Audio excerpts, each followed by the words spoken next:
Hey, everybody. Welcome, welcome, welcome, welcome. So glad to be here with all of you. It's going to be a great conversation tonight. Great to be here. Hit the like button, hit the subscribe button, hit the notifications bell, and away we go. Spoken of the American century. I say that the century on which we are entering can be and must be the century of the common man. A radical redistribution of economic power. I mean, we know that racism is just a byproduct of capitalism. Everything would be all right if everything was put back in the hands of the people. We need a government that will make sure Americans are taken care of and organize the economy to serve the people, not the profits of a wealthy few. We now have the techniques and the resources to get rid of poverty. We got to start getting out there with the people. Get out of the movement and get to the masses. We need a government of action.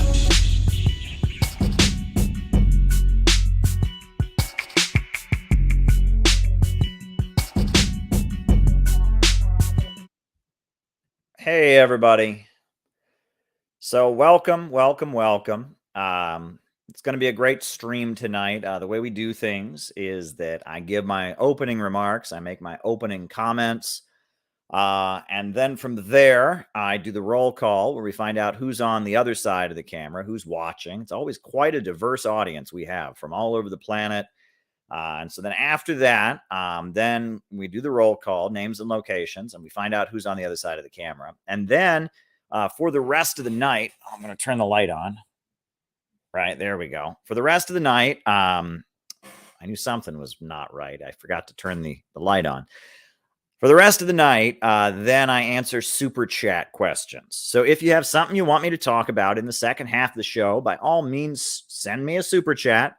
I will be writing super chats down during the opening remarks, and then we will get to them in the second half of the show. So by all means, any questions that you have, anything you want me to respond to, anything that's on your mind, shoot me a super chat. And in the second half of the show, I will do my best to try and give you an answer. And it is really wild. It is really wild, the answers sometimes. I don't know if you saw the video that I just posted on the channel, homosexuality and fascism. Well, that was a response. Last night, somebody asked me, what is your favorite movie, Hollywood movie set in ancient Rome?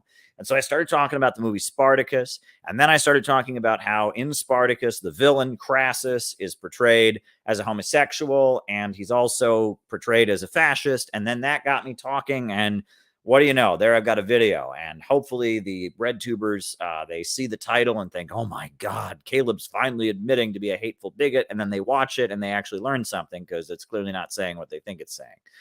But there you go. There you go.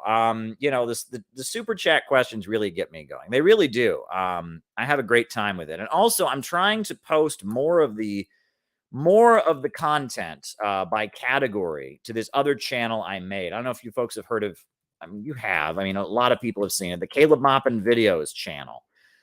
So this is the other channel. This is where I'll cut things. You know, I can't post clips every day on this channel or else it'll ruin the notifications. So you want to see, you know, short clips from these streams by category, go and subscribe to Caleb Maupin Videos. That's a great place to keep up with what we do on here.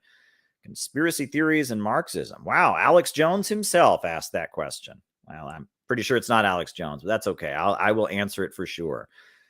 All right. Conspiracy theories and Marxism. But there you go. There you go. So yeah, go and subscribe to Caleb Maupin Videos if you're looking for, you know, shorter clips by category.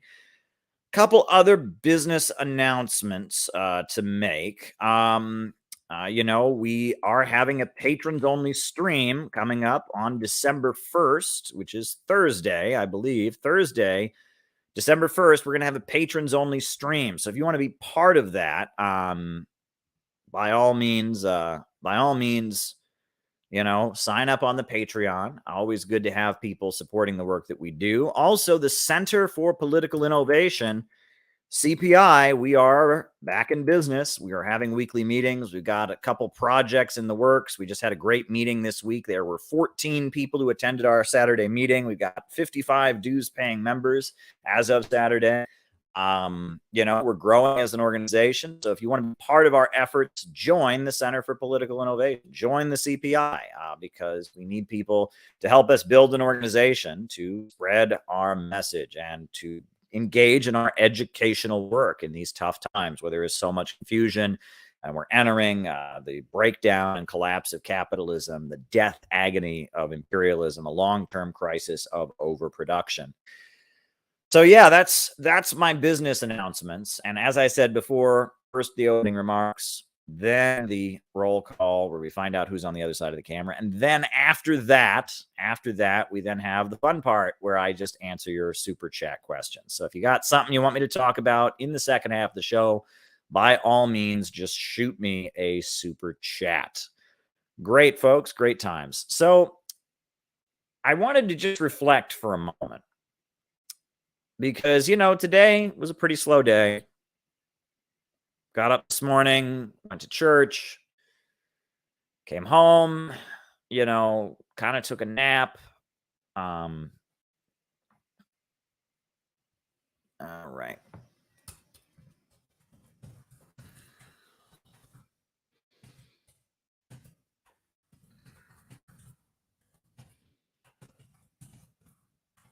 All right, wrote it down. Kind of took a nap. It was just kind of a slow day. It was pretty rainy outside. The weather was pretty decent in the morning, but then, it got to be rainy pretty quick. And I was looking at the news, and they're making a really big deal out of this, protests in China about the lockdowns and such. And I look at these protests and, they clearly have disagreements in China. How could a country of that many million people, we're talking about 1 billion people. How could 1 billion people not have disagreements among them, right? So there's going to be disagreements. And people have singing that in these crowds, they're singing the Internationale. In these crowds, they're unfurling pictures of Mao. This isn't an anti-communist mobilization necessarily, but we know that whenever there are disagreements in a socialist country, the U.S. imperialists try to use it for their own purpose. And so I don't know exactly what's going on there. There's probably disagreements within China. But we know the U.S. media is going to try to manipulate this to serve their own purpose.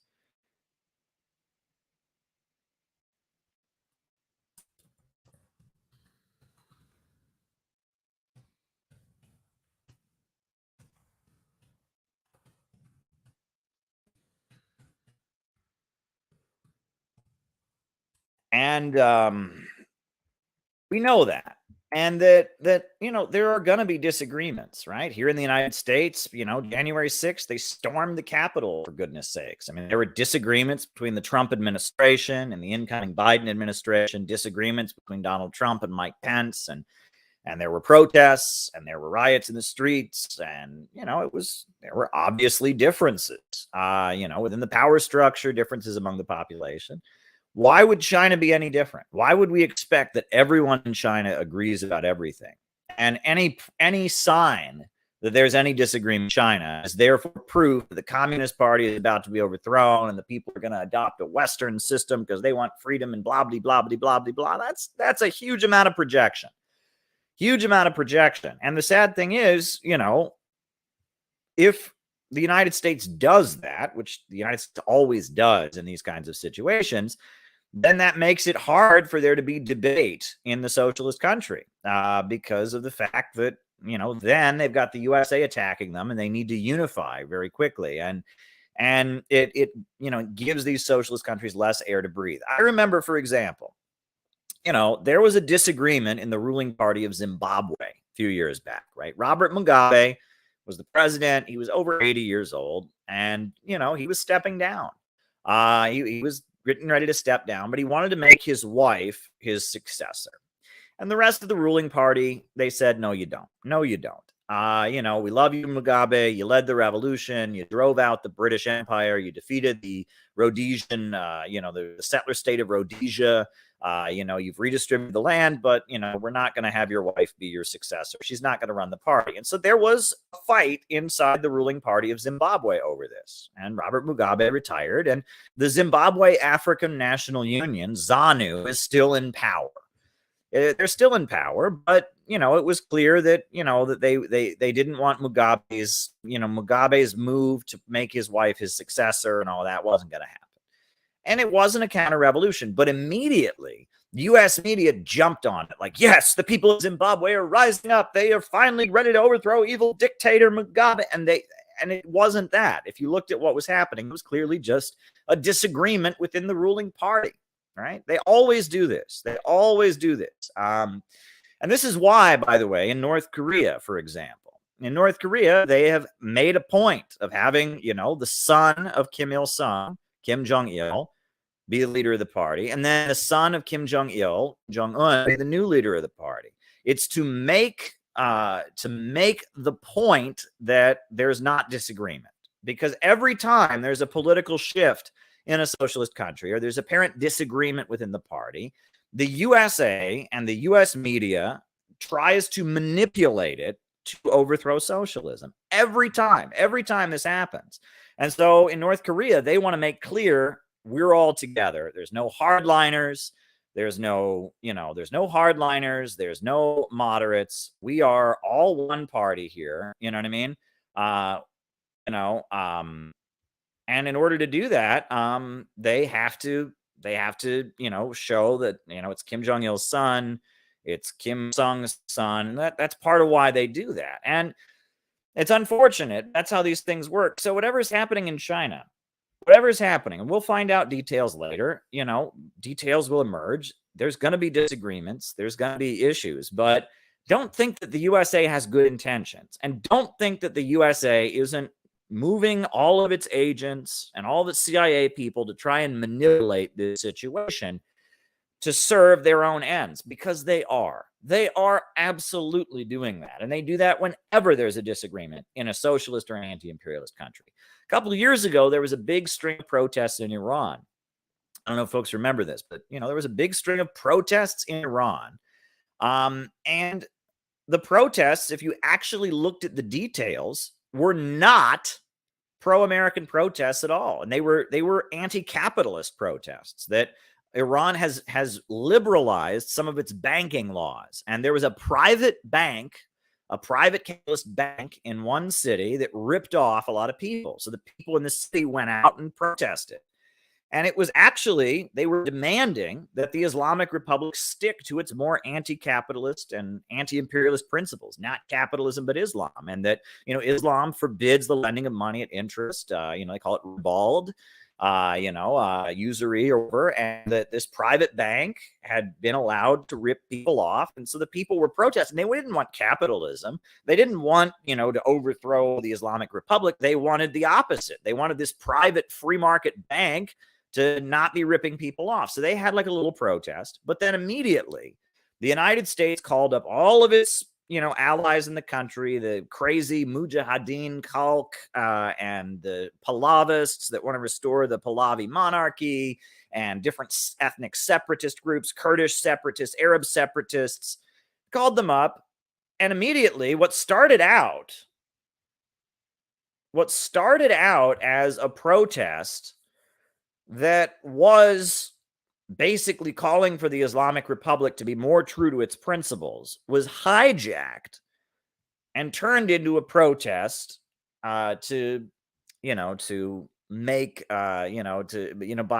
it look like it was an anti-regime, anti-government, pro-American, anti-regime operation.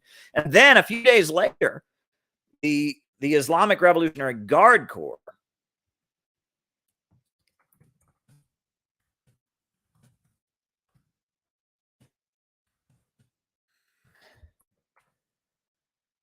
days later, the Islamic Revolutionary Guard Corps, which is, the hardliner, they're the biggest economic entity in Iran, they called for protests in support of the Islamic Revolution and its anti-capitalist principles that were huge. And they had these huge protests in support of the Islamic Revolution and against capitalism and against, market reforms and such.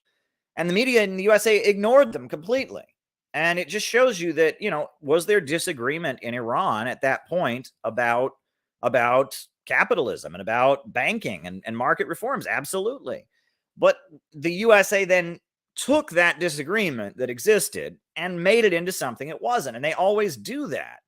They always do that. So as you look at what's happening in China, and we don't even really know what's happening there. We can't trust US media. But as we look at what's happening, keep in mind that while there are probably very much disagreements, any group of 1 billion people is going to have disagreements. The USA is going to try to manipulate these disagreements for their own ends. They are absolutely going to try and manipulate these disagreements. And you have to remember that. And, it's interesting because I'm thinking about this, and I'm thinking about, the protests that we're seeing in China against the lockdowns or whatever.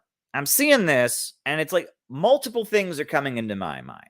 First thing, why is it okay to be against lockdowns in China, but it ain't okay to be against lockdowns in America? Do you remember? Explain that one to me, right? Anyone who questioned lockdowns, in the United States, if you questioned COVID policy, you questioned the vaccine, you questioned, if you so much as said anything about anything, they immediately, oh my God, you're a conspiracy theorist, you're a fringe far right wing. But I guess in China, it's okay. Just like you can't question the American vaccine, but the Russian vaccine immediately got criticized. The Chinese vaccine has been criticized. So there's that as well. And it's this double standard where, questioning anything related to COVID, lockdown measures, vaccines in the United States is like this big unforgivable sin. But of course, anyone who questions anything in China, the US media supports because, they support it. So there's that. And then the other thing is that, and I was thinking about this, is, moving. My wife and I, we moved into this apartment about a month ago, and we're still unpacking and we're still putting things together. And, we had various paintings and stuff we hang on our walls. Most people have decorations hanging in their houses. So my wife gets out this picture that we had hanging in our wall at the old house. And, we obviously intend to have it hanging in our wall at the new house. And it's a picture of Victor Jara. And I thought about Victor Jara, and it just made me angry. It makes me angry to think that anybody can see the United States as a promoter of human rights, can see the United States as an advocate of democracy or protecting oppressed people. Victor Jara, for those of you who don't know, it's an important person. You should know about Victor Jara. All right, I'm going to link you his Wikipedia page, but everyone should know about Victor Jara because he was this was a very, very famous musician from Chile, right? Chile in the late 60s, Chile elected a Popular Front government, a socialist government. Salvador Allende was the president of Chile, and Salvador Allende was pretty pro-Soviet, and he was nationalizing industries. He had kind of a socialist united front government. And one of the main musicians who was sympathetic to the Chilean government was Victor Jara. And Victor Jara, he wrote the song Venceremos, which was the song, that's the song that was like the theme song of Salvador Allende's government. Venceremos, venceremos. It was this popular musician. People said he was kind of a combination of Woody Guthrie and John Lennon, right? Because he was a little bit hippie, but he was also very much a union guy. He was a combination, right? Victor Jara. And he was just a musician, right? He wasn't involved in any armed assassinations. He wasn't, this guy was a singer. He sang at union rallies. He sang at political rallies. He was a socialist musician. And he was one of the big symbols of the socialist movement in Chile. And in 1973, the Chilean government was overthrown. The United States, the CIA, worked with Augusto Pinochet, the military leader of Chile, to overthrow the elected government. The generals, the Chilean military, on September 11th, 1973, they overthrew the elected government. And then they started rounding up socialists and dissidents. And Victor Jara, this musician, who was like the symbol of it, was tortured to death in horrendous ways. And they broke his hands, to keep him from being able to play his guitar. And they electric shocked him, and they just tortured him horrendously. And I mean, it was just horrible.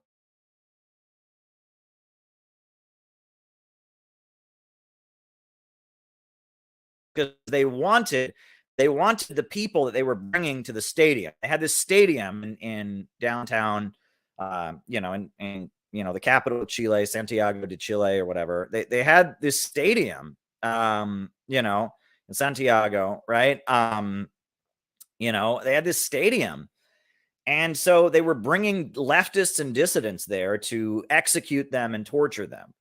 And so they took his mutilated body and they put it over the entrance so that as they brought people into the stadium, they would see the face of this well-known musician, the dead body of this well-known musician, and it would demoralize them. They would see their hero, this great singer, and they would see his mutilated body.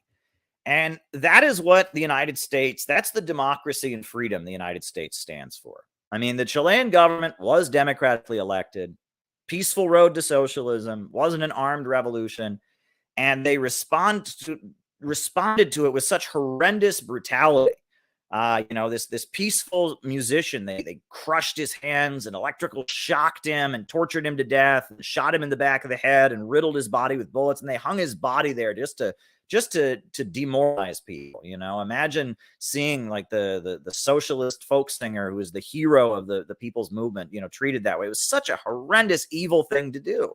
That's American democracy. That's what the Western imperialists, they want to do that in China, right? They want to do that in Venezuela. They want to do that to every anti-imperialist country. They do. And that's why no one should ever buy into this human rights rhetoric that they espouse. They don't believe in rights. They want to murder all communists. They want to murder all socialists. They want to murder anyone who gets in their way. Look what they did to Gaddafi. They are not advocates of human rights at all. The U.S. imperialists, they do not care about human rights. They just don't care about human rights.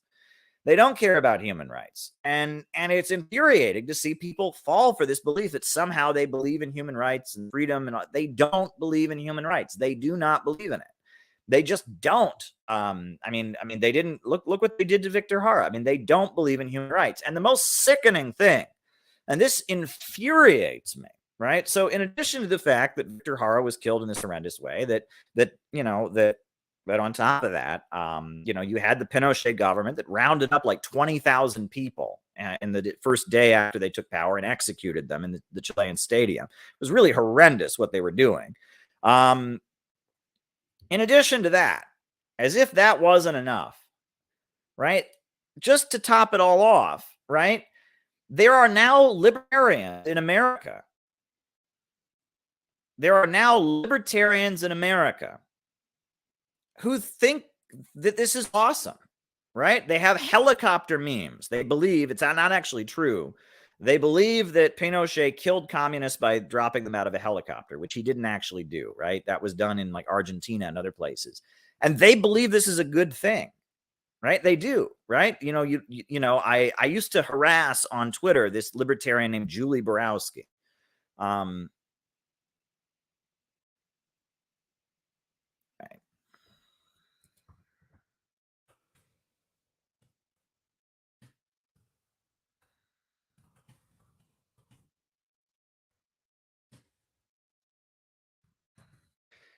And, she would talk about anti-communism, and I would send her, look what I would send her the screenshot to the Wikipedia page for Victor Jara. And I'd say, this is what libertarians believe in, because libertarians love Pinochet.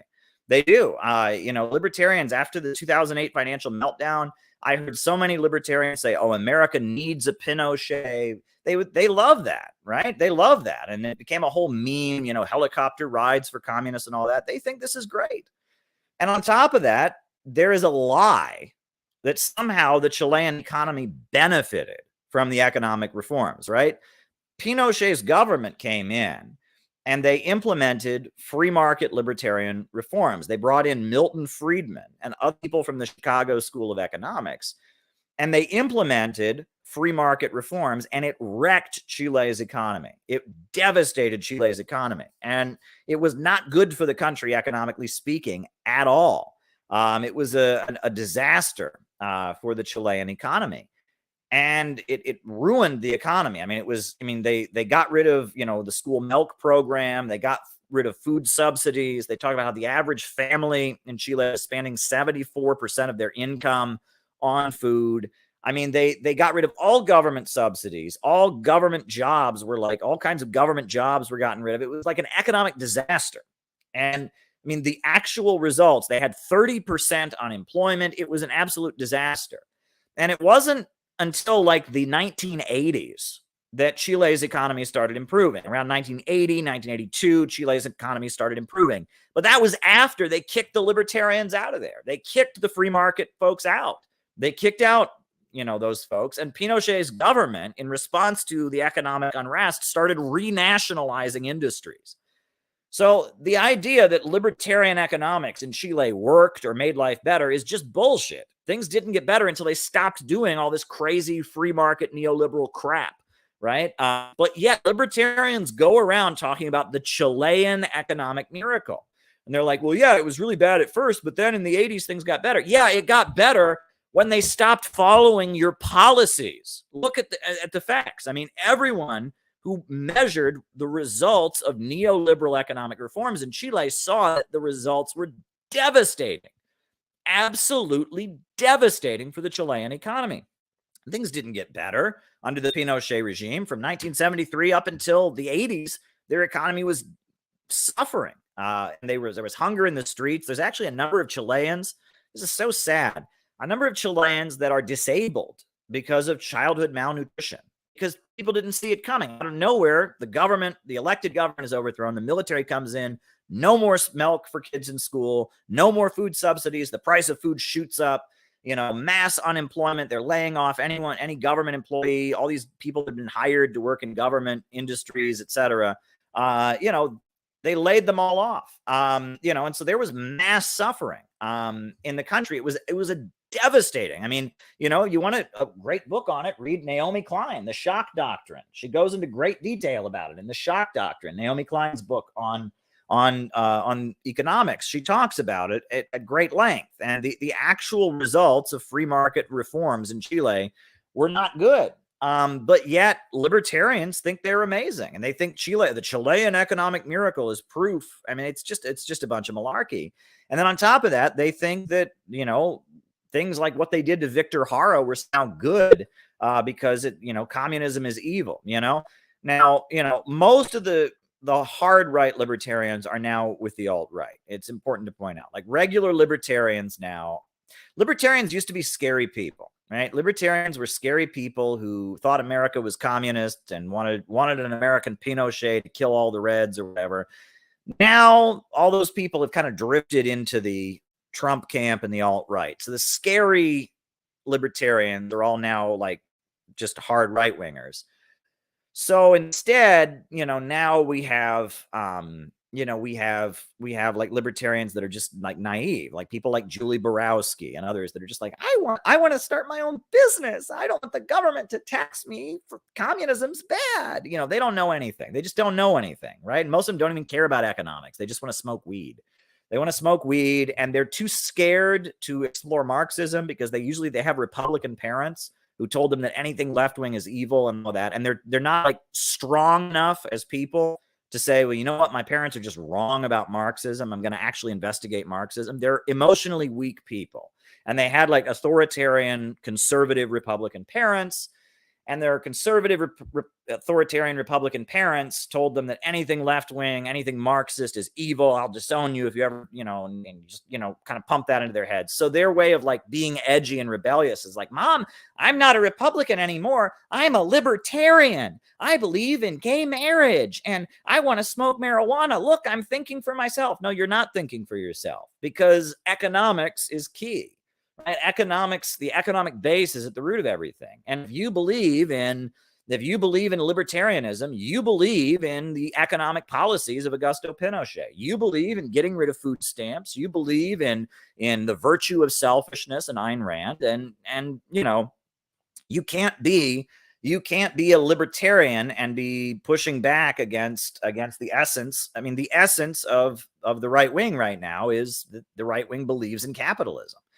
And that is the root of the problem. And it's this belief that somehow the free market is always the answer, that all the problems in America are somehow rooted in the failure of the free, the fact that we don't have a completely free market. If we just privatized everything, it would be fine. And it's this delusional. It's like, and it's very delusional. And, it frustrates me. And, we need to find a way to engage these people, honestly. I mean, I'm on here spouting my memes. There was a time where I very intensely argued with libertarians on social media. And I had very intense arguments with them on social media. I don't do that anymore because at this point, Paul Weezy.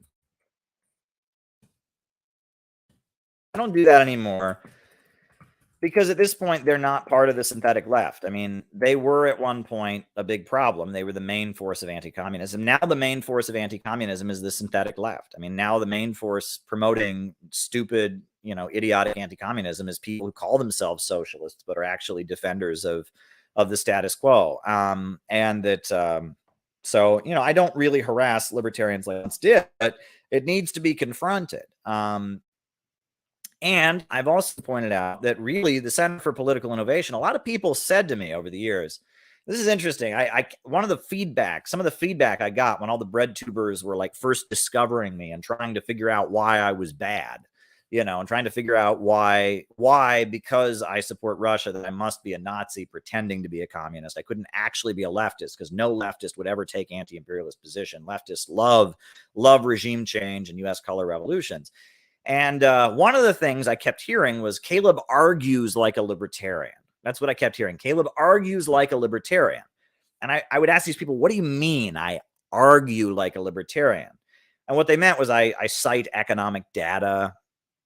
I argue about life expectancy, infant mortality rate, and all these things. Leftists don't do that. Leftists just sit around calling people racist on Twitter, racist and sexist and transphobic. And, I actually would get into the economic data of how socialism in the Soviet Union, how socialism in China has raised living standards, results of free market policies in developing countries. And people thought that was arguing like a libertarian. Well, if you're going to argue about economics, anyone who isn't arguing about economics for any perspective should be able to cite data.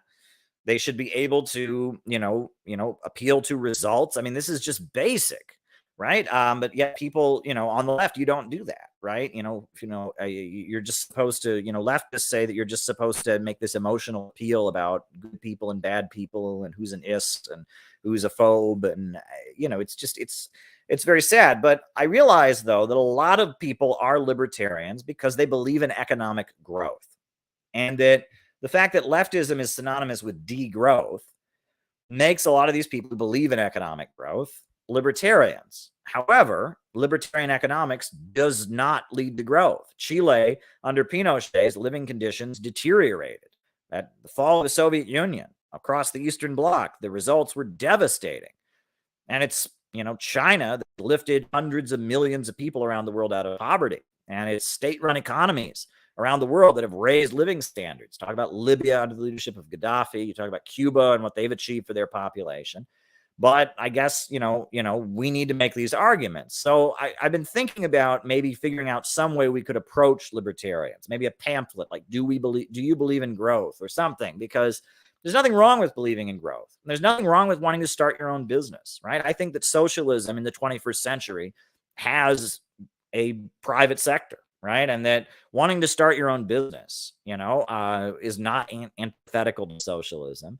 And in fact, one of the things that a socialist country ought to do is subsidize and promote small businesses, enable them to flourish as part of the state's overall responsibility to ensure economic growth. And with state control of banking and rational central planning, regulating the lending of money, with state control of natural resources, you could subsidize a lot of worker cooperatives, a lot of independent small businesses. A socialist country is a much better place to do business than a neoliberal free market one. Look at Vietnam, right? Vietnam has had huge economic, advances. The World Economic Forum published an article, Vietnam's Economic Miracle, and describing how the socialist-oriented market economy of Vietnam has had great successes for the population.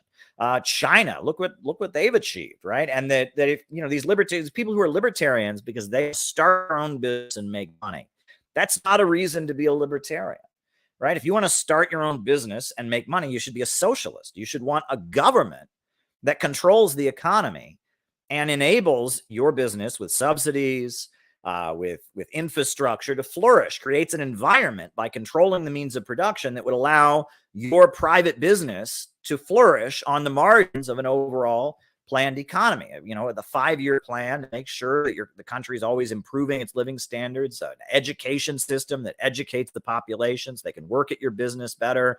There's many ways that a socialist planned economy would be much better for private business owners. Under Evo Morales, when he was running Bolivia, they had the highest rate of growth in South America. And there were a lot of Bolivians who opened their own businesses, right?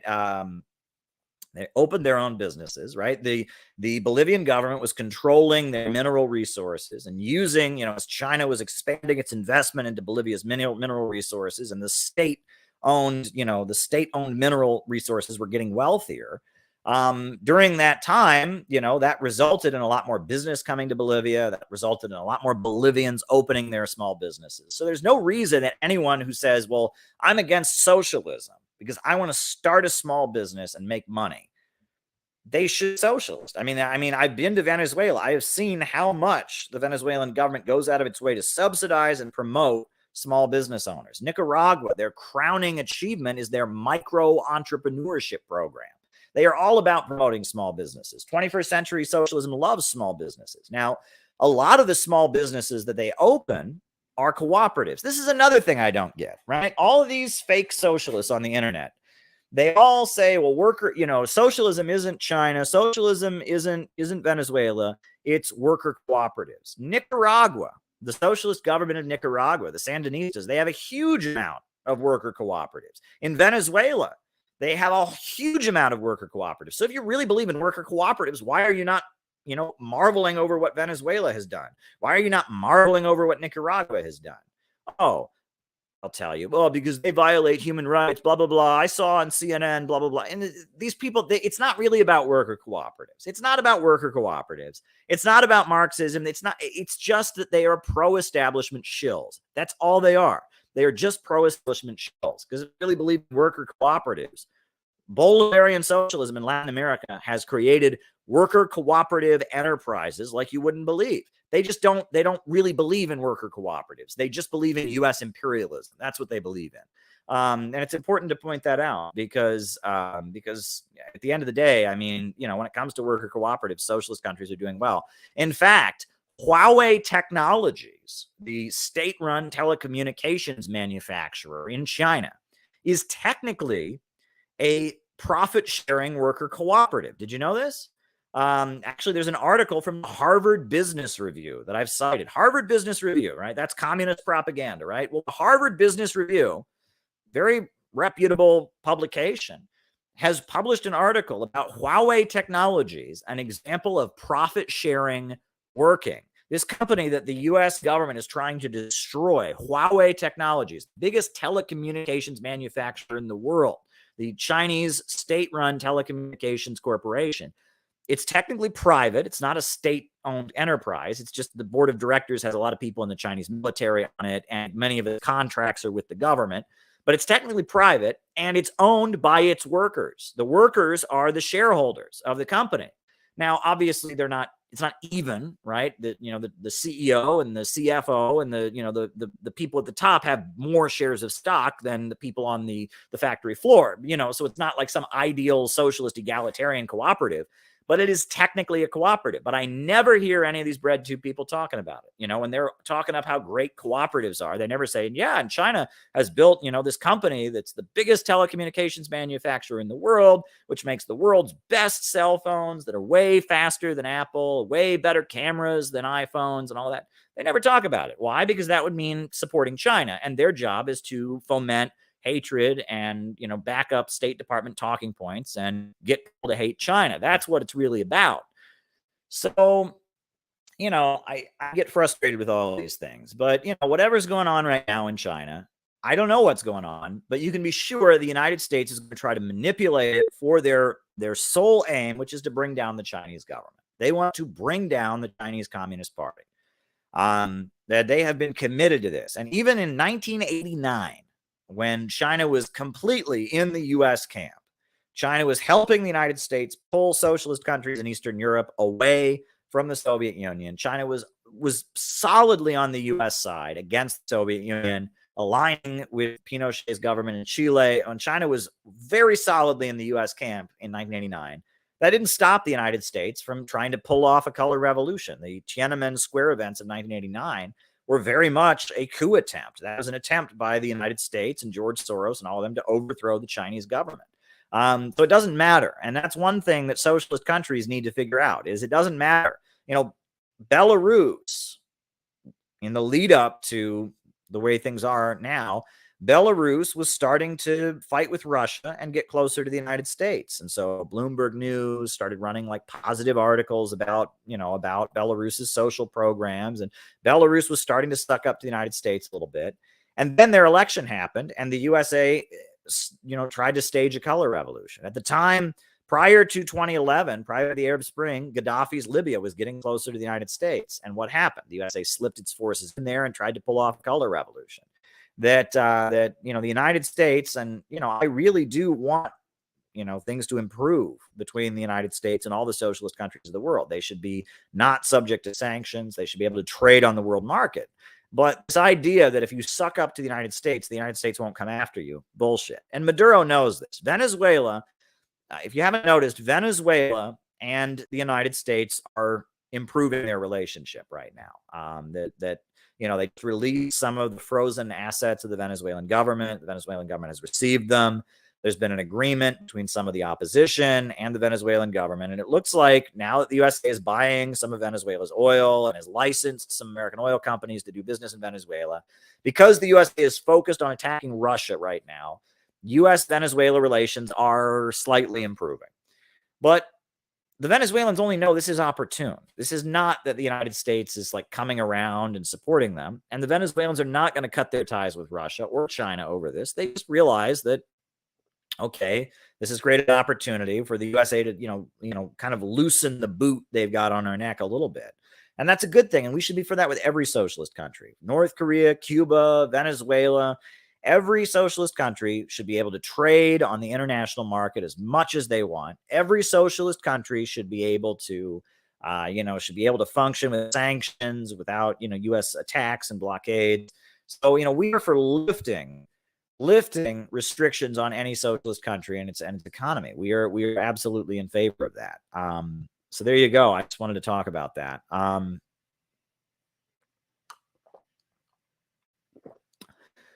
But anyhow, folks, it's been kind of a slow day, and I got thinking about that and the protests in China or whatever is happening. We don't even know if these protests are even happening, right? I mean, it could be the U.S. media is just making stuff up. There's that. That got me thinking about why do people fall into this belief that the USA is somehow benefiting things. But actually, I meant last night. Last night, I got talking on my open remarks, and I actually had intended to read you all a passage from this book, Labor's Untold Story. This is a great book. It's still in print. It's a pretty old edition of it, but it's still in print. It's published by the United Electrical Workers Union, the UE. And it's called Labor's Untold Story. It's a history of the labor movement in the United States. Great book. And last night, the theme of my presentation is I was talking about the need to maintain faith in the people. That's what I was talking about. I was focusing on the need to maintain faith in the people. And there was actually a passage from this book, Labor's Untold Story, that I really wish people would read. All right.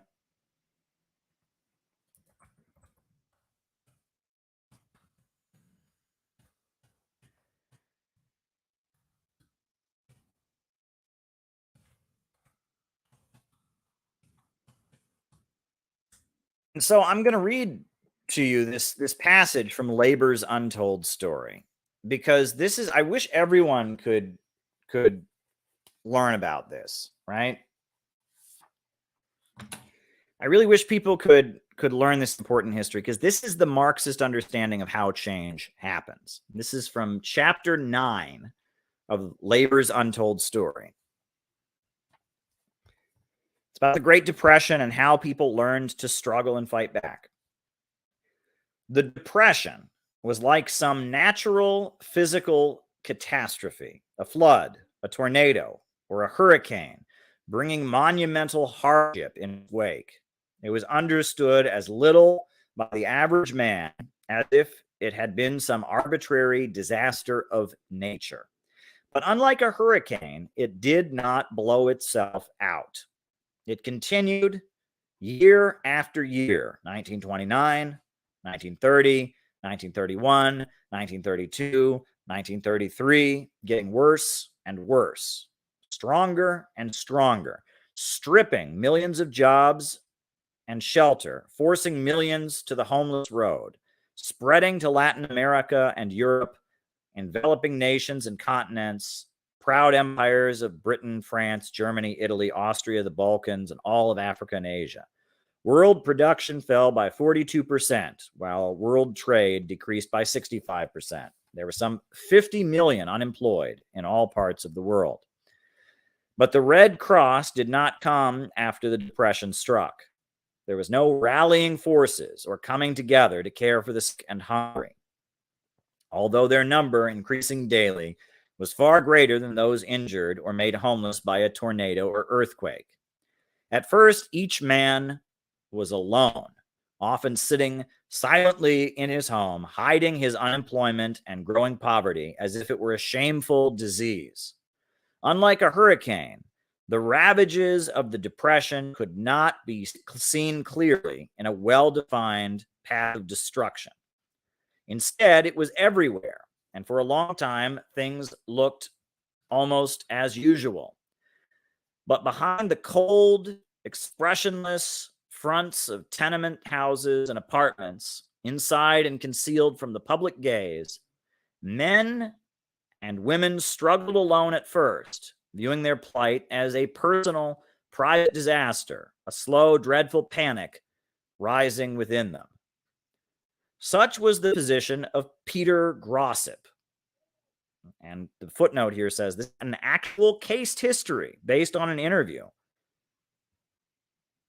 For obvious reasons, the exact name and location is not indicated.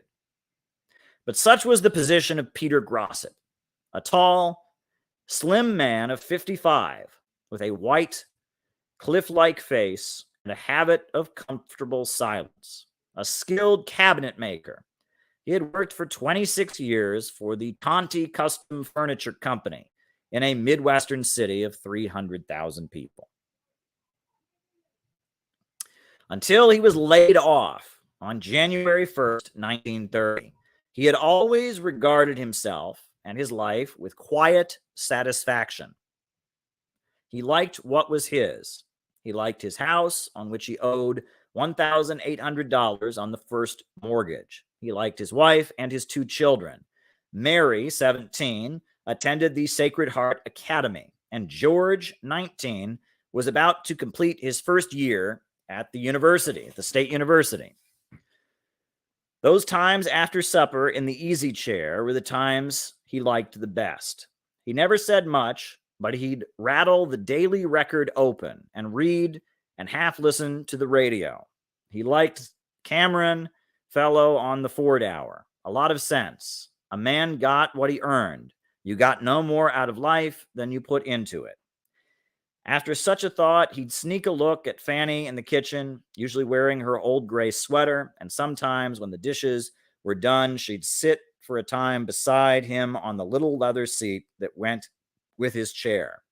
Occasionally, he would fumble for her work-roughened fingers and turn them around so that he could see the plain band, the wedding ring he had given her 21 years before. He liked that ring.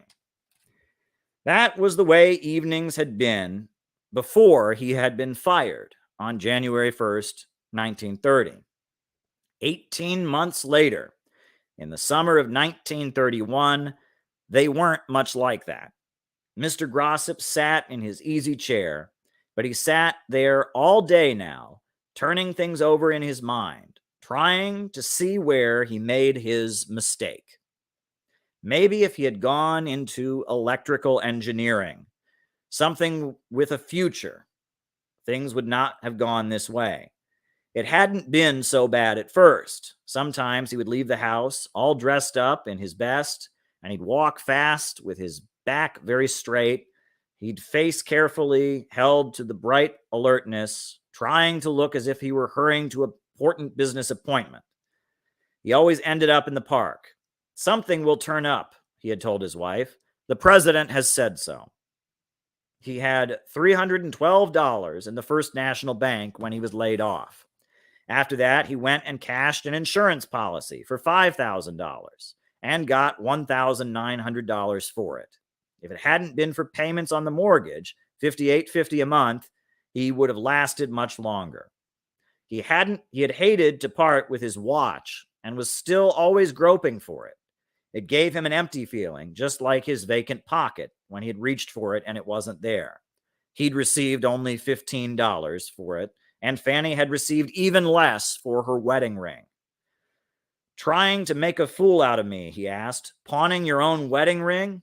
I suppose you'd married somebody else? Seemed like he'd fly off the handle these days, just for anything. Like when she asked him why he didn't go for a walk, and he went goddamming around that house and couldn't stay in his home without being driven out. Maybe if he'd gone into radio, things wouldn't have come out this way. Mr. Grossip sometimes thought, as he sat in his chair and stared at the opposite wall, he could hear his wife stirring in the kitchen, making small rustling noises of a mouse, as if she were afraid any louder noise might irritate him. The house was very still now. The children were gone. George had quit the state university. First he went to Chicago, and then to St. Louis, and later to Dallas, looking for work.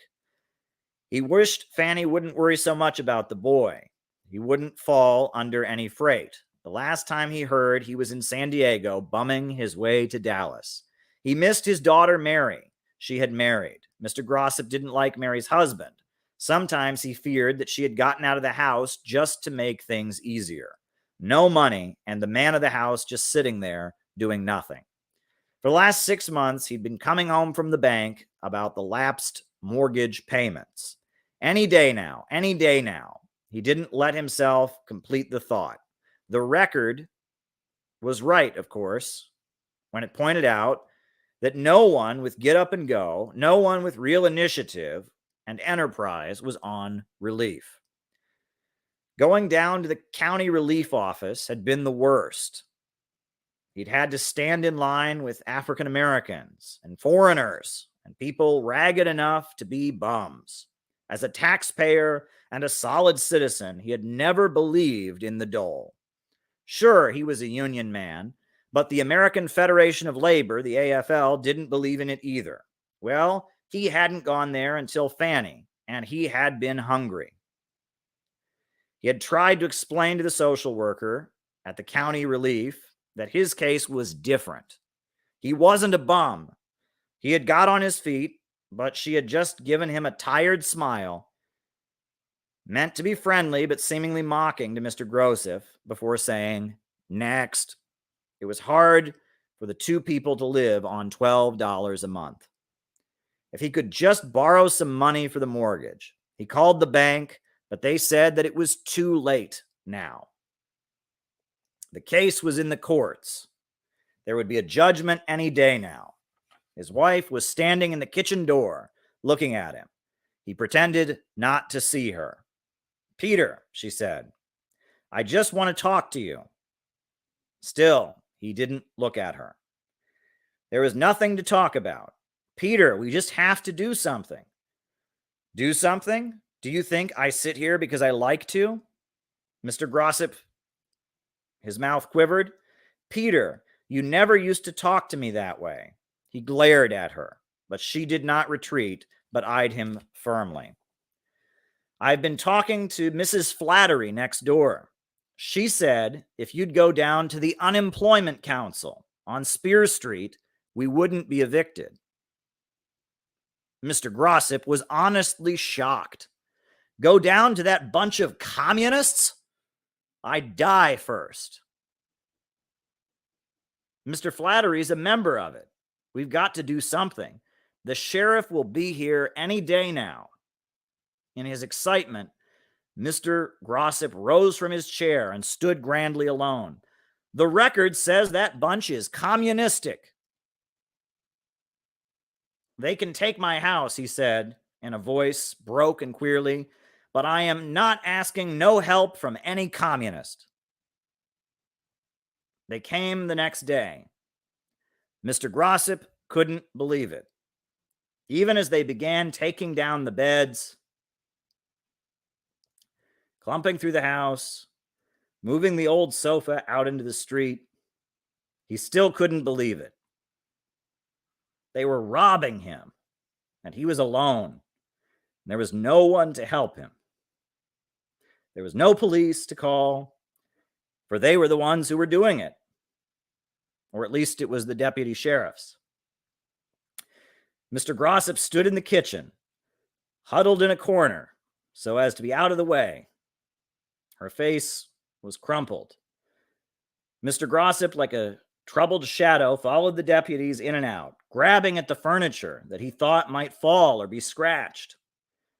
Out on the street, he stood bewildered, surrounded by the property which had made his days, the refrigerator, the Atwater Kent pots, the pans, his wedding pictures, a framed photograph of George with his high school baseball team, the bed, the mattresses which they'd slept on, the dishes which they had eaten. A deputy was speculatively examining some of Mr. Grossip's best linens. The neighbors were standing around, but Mr. Grossip could not meet their sympathy or even know what was coming. Coming through the door, tottering in the grasp of two deputies who found it hard to grasp securely, was his easy chair. And as Mr. Grossip ran to help, one of the deputies stumbled and the chair crashed down the steps. "My God," Mr. Grossip cried, "you can't do that." He was conscious of Mr. Flattery picking up his sleeve and trying to speak to him, but his outrage was so intense that he did not answer him.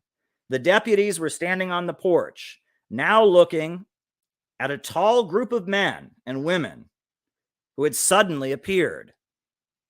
A tall African-American man, apparently in charge, stood next to Mr. Flattery. "Good God," Mr. Grossip cried, trying to right his chair and restore the big leather cushion. "You can't treat a man's property that way." He looked up, around his face twitching. Mr. Flattery pulled at him again and said, "We're from the Unemployment Council, and we want to help you." "Well, my God," shrieked Mr. Grossip, "if you want to help, do something then." The tall black man looked briefly at the 5 deputies on the porch and at his 30 unemployed. "Move it back," he said. And in an instant, before Grossip's very eyes, all of his prized possessions, his easy chair, even the big refrigerator, the bedposts, the pictures, everything that was streaming back into his home. It was streaming back into his home. The neighbors began grabbing pots and pans and mattresses and stumbling a little and laughing wildly and calling out in excited tones, clumping up onto the porch and into the house. There was a little scuffle once on the porch with the deputies, but more and more the neighbors were helping, and they just pressed in. Mr. Grossip never knew how it had happened. It was a happy blur. He had his home again. He had his strength. He had his friends. His chair was in its place. His wife seemed suddenly to have grown younger. Police reinforcements appeared, but left, looking at the increasing size of the crowd outside. Someone was making coffee and sandwiches in the kitchen. It was like a party. Everyone was shouting and laughing, and Mr. Grossip shook hands with at least 24 men that he had never met before. The African-American leader of the Unemployment Council, Hugh Henderson, a sandwich in his hand, was making a speech on the front porch. Mr. Grossip somehow found himself making a speech too. "After a life of hard work," he said, "taking a man's home, it isn't right. They put my chair, everything out onto the street. I worked hard all my life. This isn't right. And there were cheers. Some of the crowd went away, but more seemed inside the house. We'll stay a while, said Mr. Henderson, to be sure the police don't come back. A great tension, an awful loneliness was slowly seeping away from Mr. Grossip's veins. He hadn't known how to be miserable. He hadn't known how miserable he had been. A man couldn't do anything by himself. He hadn't known how many people had been going through the exact same thing that he had been going through. Something had happened to him. He felt as if he had broken from the prison. No longer did he sit in his home all day. There were picket lines and other homes to protect and other places to defy the police. There was always someone else's furniture to put back in.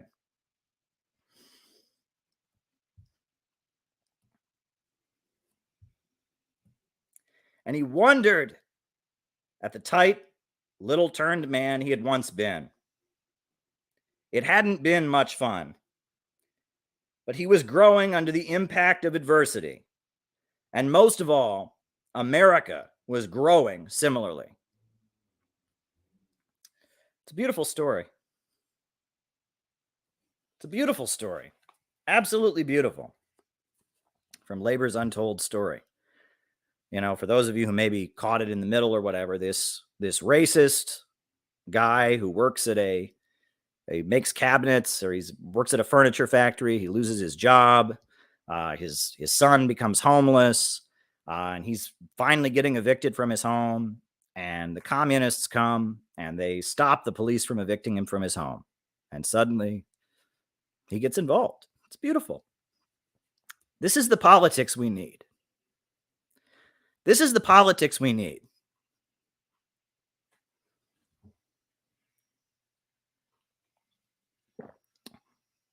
Ugh. The reason it's making me emotional is because it's bringing back memories. Because when I was in Detroit in 2008, I was involved in activities like that. I can't go into detail. I don't want to incriminate myself, but I was involved in activities like that. There were times that families were being evicted from their homes, and we intervened.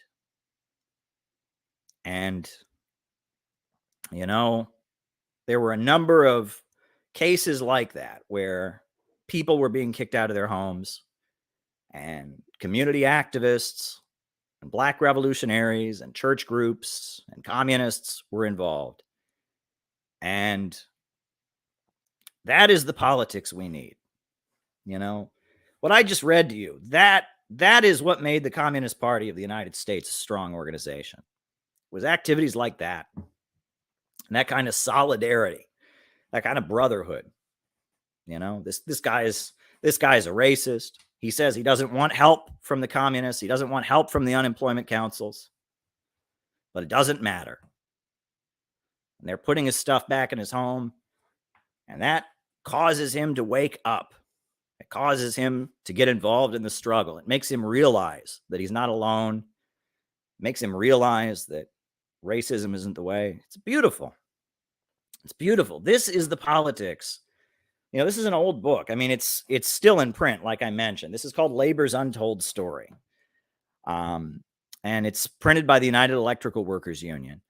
It's a great book, and it's still in print, and it's full of stories like that. That's a true story, right? I mean, it's based on an interview they did with Mr. Grossip. I mean, that is a true story. That's not a fairy tale. That actually happened in some suburban or in some Midwestern city in the 1930s.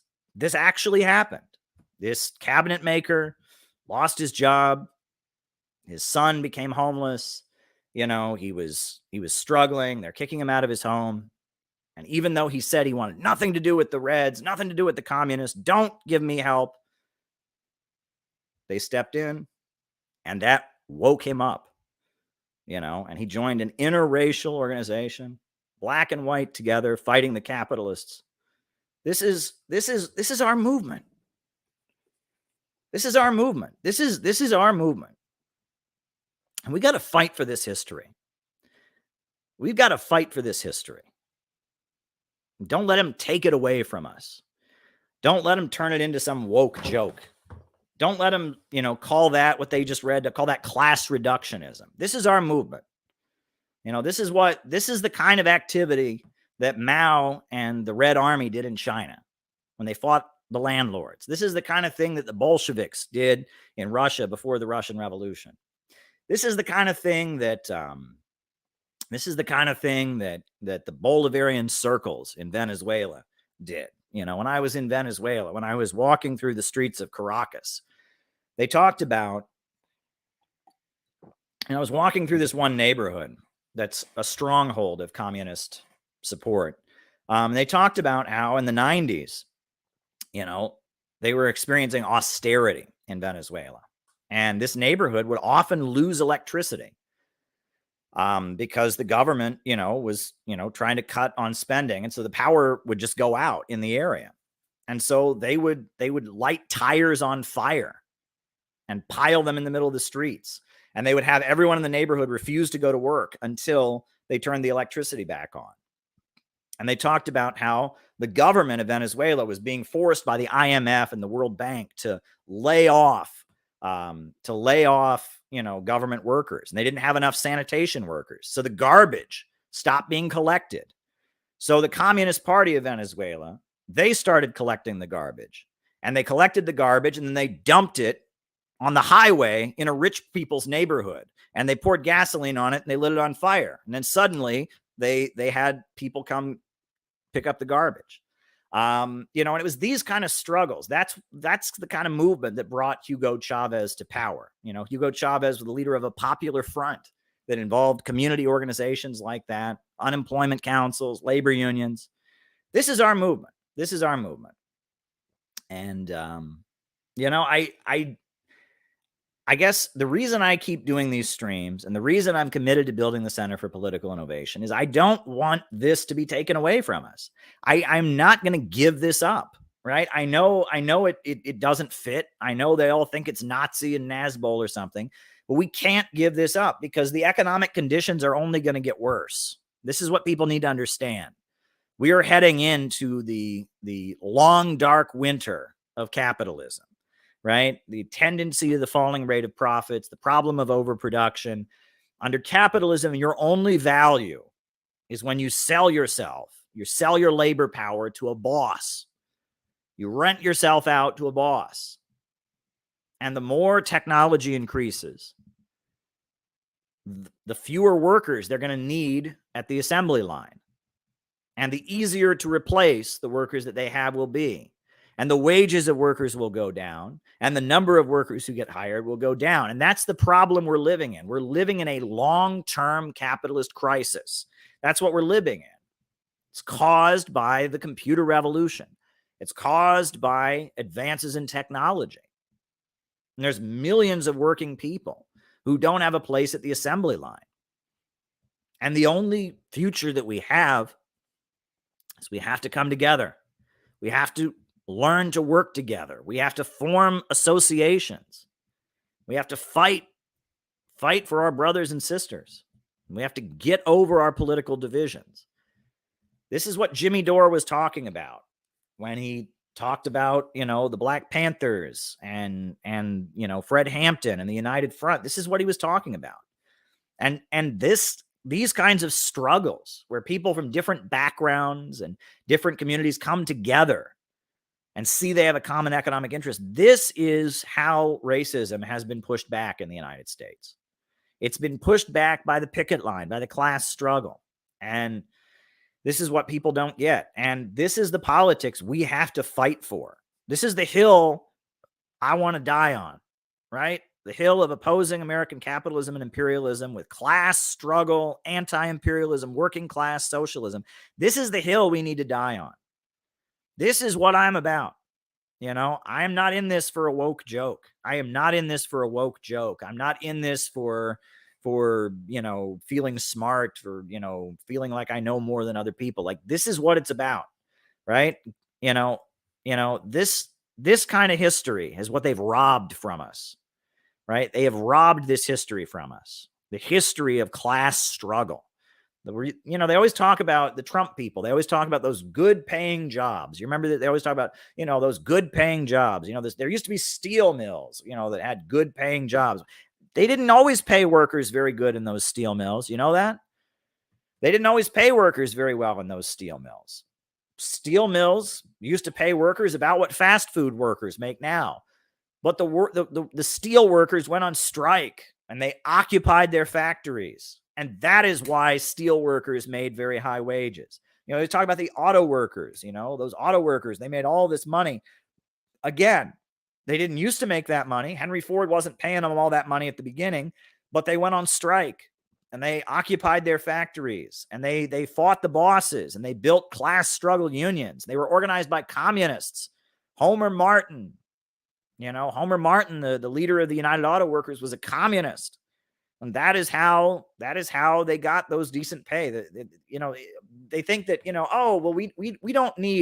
we don't need fast food jobs now. We need good paying jobs like steel workers. They used to pay steel workers shit also. The jobs of industrial workers got to be good paying jobs because of class struggle, because of resistance, because of people like Gus Hall, the steel worker from Youngstown, Ohio. In this book, Working Class USA, they talk about how in Youngstown, Ohio, the steel workers went on strike and they had a picket line and they carried guns on the picket line. They carried guns on the picket line and they went on strike and the police weren't able to break the picket line and bring the scabs in. So they got airplanes. They got airplanes and started flying the scabs over the picket lines. So the workers in Youngstown, Ohio, actually shot down airplanes. Did you know this? In Youngstown, Ohio, they were flying scabs over the picket line. And Gus Hall and other members of the Communist Party, they got guns and they went to the libraries and studied how airplanes work. And they took aim and they actually shot down airplanes. They shot down scab airplanes in Youngstown, Ohio. That is some militancy. That is some militancy, right? And other people. I mean, I talked to older communists who said they remembered when those scab airplanes were dropping scabs into the plant in parachutes, and the workers would be shooting at the parachutes, shooting holes in the parachutes. I mean, we forget, right? It's not that we forget. It's that we never knew how we got what we have. We assume that nobody had to fight. We assumed that we just had a minimum wage. We assumed that we just had unemployment insurance, that we assumed that we just had food stamps. These things just, no. The only reason those things exist is because people had to fight. And the reason they're getting rid of them, the reason Obama cut food stamps and got away with it, the reason that, that there has been so much economic devastation is because we've forgotten how to fight. And we've forgotten how to stand together. We've forgotten about union militancy. We've forgotten about class struggle. We've forgotten about socialism and the workers versus the bosses. We've forgotten about all of this, right? They made socialism about the status quo. They made socialism about wokeifying the country. That is not what socialism is about. Socialism is about refusing to fight in a boss's war. Socialism is about realizing that when the capitalist bosses want to attack a country like Iran or Venezuela or China or Cuba, if the capitalist bosses and their government want to attack it, that means they're our friends, they're our allies, because we'll never support the bosses. Never going to fight in a boss's war, right? Never going to stand with the bosses, the people around the world that are fighting for their national liberation against U.S. imperialism, are allies of the working class in the home country. Just like Just like the people of Yemen are fighting off the US-backed government in Saudi Arabia, we are fighting against the big banks and oil companies over here, right? Just like those people in Donbass are fighting against the US-backed neo-Nazis, backed by the United States, armed by the United States. We are fighting against the big corporations and banks over here. And we don't trust their media. We don't trust their corporations. We don't think that the capitalist government is a defender of the working people, because it is not. The capitalist government of America is a defender of the billionaires and the bosses. What we want is a working class government, a government of the working class, a government of action that fights for working families. This is the politics that we need. We desperately need this kind of politics, right? This is the kind of politics that we need. And, I didn't realize I was going to get so emotional there, but I'm reading you this true story from the Great Depression. And, we need to stand up for this kind of politics. This is the politics that made communism strong. This is the politics that made socialism strong. And, I started out this live talking about Victor Hara and all of that. I mean, this is the politics. This is the hill we need to die on. This is the flag. This is the red flag we need to keep raising, and not let them tear it down, and not let them use it for something else, and not let them pretend that it's something other than it is, because this is what we've got. This is all we've got, right? This is the politics of Woody Guthrie, the politics of Henry Winston and Paul Robeson, right? This is the politics that we have. This is all we've got as working people, is that politics. It's all we've ever had. It's all we've ever had. So there we go, folks. Hit the like button, hit the subscribe button, hit the notifications bell. And we'll start doing the roll call, and then I'll start answering super chat questions. If you got any more super chat questions, I'll write them down. I got quite a few already, so that's good. But, keep them rolling in. I'll answer your super chat questions. Oh, thank you, Gallup. Thank you. I'm glad you appreciated it. Thank you very much. All right. Names and locations. Names and locations. I will call you out as I see you. Names and locations. Who's with us tonight? We got John Whitty in Houston. Danny in Illinois. We got Gribble in Rogue Valley, Oregon. We got Temple City, California. We got Cleveland Pirate Alex. We got Steve and Ann in Georgia. We got JT24 in Mississippi.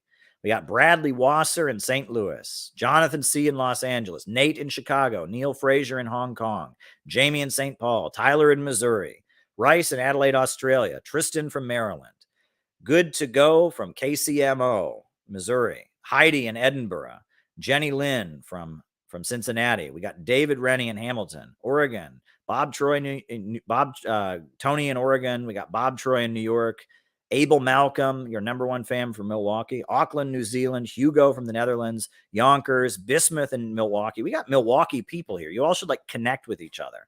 We got Enoch in Australia, Kirby in Chattanooga. We got Phuket in Thailand. We got Killian from Milwaukee. More Milwaukee people. Seriously, you need to start a CPI local of Milwaukee, right? We got Liam from New Zealand. We got Auckland, New Zealand. Lumpia, Mindanao to Midwest. Burns in Alabama, Upper Peninsula of Michigan, Caitlin from Chicago, Sonara from Mexico, Tucson, Herb Bryant from Tampa, Florida, Milwaukee. Let's build it up. Very good. Very good. Right? Redneck Red from West Virginia. Good stuff. Good stuff. Micah from Las Vegas. Right? We got Alex Jones, Great American Republic. That is not the real Alex Jones, folks. Don't be fooled. That's okay. I appreciate it. People want to have fun trolling. That's great. That is definitely not the real Alex Jones. During the Depression, my mom's family were evicted. 2 parents, 11 children, kicked out onto the street, traumatized her as a child. She later became a landlord and never evicted a tenant. Never. Wow. Chicagoland, Jordan, Alex from Brazil. Good times, folks. Good times. Good times.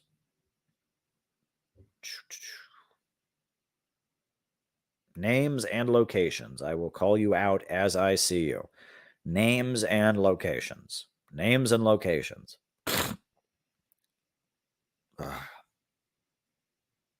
Wild times. Curtis in Indiana.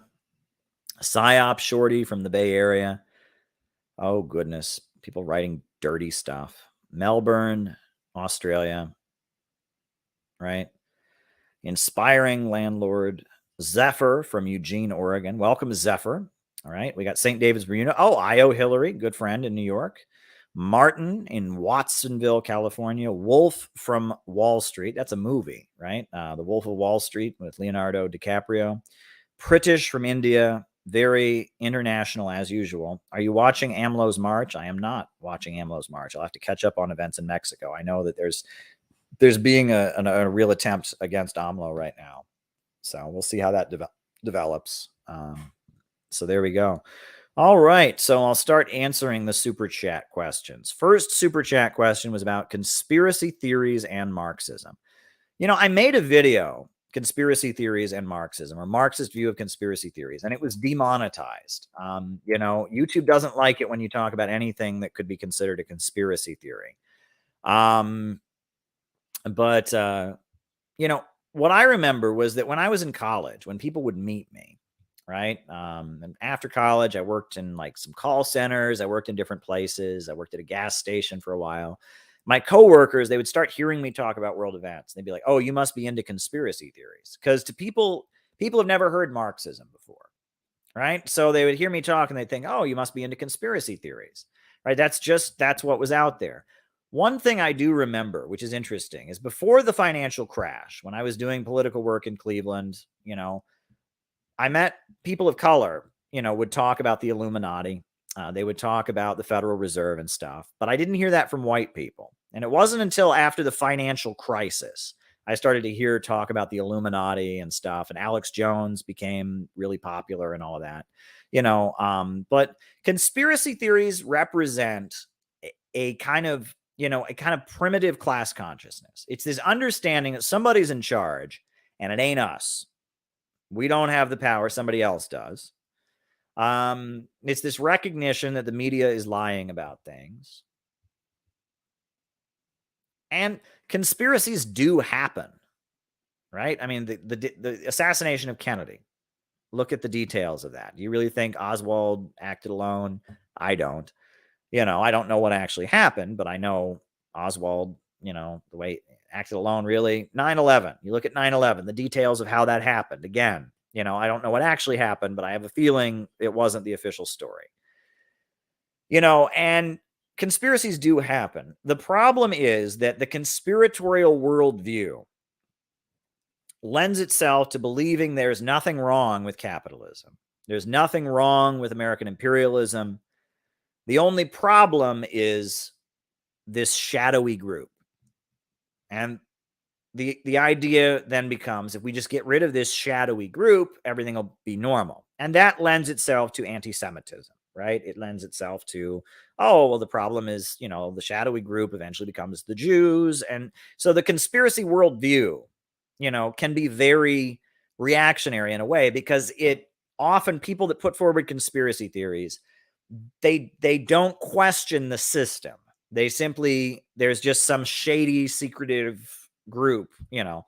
The Illuminati conspiracy theory, interestingly enough, the Illuminati conspiracy theory was put forward by right-wing Catholics. It started in like the 1800s. The right-wing Catholics started talking about, you know, the Pope, one of the popes denounced Freemasonry. And there were Freemasons, right? Freemasonry was a big part of the bourgeois struggle against feudalism. The Catholic Church's primary political opponent was the Masonic lodges, the Masonry, the Brotherhood of Masons. They were very anti-Catholic. So you had the Pope criticizing Freemasonry. And late 1800s, 1900, you started to hear like right-wing anti-communist Catholics in Europe started talking about the Illuminati. And it became this notion that somehow Chevron, Venezuela oil deal. I talked about it in my opening, but I'll talk about it again. Put it on the list. It became this belief that the problem the problem was that there was this shadowy group among the elite that was fomenting socialist revolutions or something in order to work against Christianity. It was an anti-Semitic conspiracy theory. But it was something that the far right wing was using to counter Marxism. Marxism said the problem was capitalism. And they said, well, no, the capitalism's fine. Everything's fine. The problem is just this shadowy group. So I'm critical of conspiracy narratives because often they lead to not questioning Western capitalism. And I would get very fired up at these people. Back in the Occupy Wall Street days, I would have arguments with a lot of these people because they would insist that because some banker gave money to somebody who was involved in the Russian Revolution, communism is all just a big Federal Reserve conspiracy theory. And I'd be like, no, that is not the case. And it all kind of leads back to anti-communism, and a lot of libertarian narratives, a lot of conspiracy narratives lead to this, oh, well, the government should just privatize everything and such. And that's clearly not the case. And like, I would get angry because a lot of times it's like, Alex Jones and all of them say, socialism is awful and all of that. But then they'll talk about U.S. regime change operations around the world, the false flags the U.S. government stages. And it's like it never occurs to them the U.S. government is fighting communists and imposing free market neoliberal policies everywhere they go. Like, yes, the USA staged all kinds of false flags, did all kinds of things to bring down the Soviet Union. And when the Soviet Union fell, they brought in free market neoliberalism. So where is the U.S. government communist? The U.S. government did all kinds of lying propaganda and sent weapons to fight the Sandinistas in Nicaragua. And, they were fighting against socialists. And in the 90s, when the Sandinistas were ousted temporarily, what did they bring in? They brought in free market neoliberalism. It's like, it doesn't occur to these Alex Jones type people that this U.S. government that they don't like, that is always engaging in vast conspiracies, is going around the world defending the free market and defending the right of American corporations to beat down and devastate countries. And the countries that fight against this and are able to break free and build themselves up always do it with socialism. Great example, weapons of mass destruction.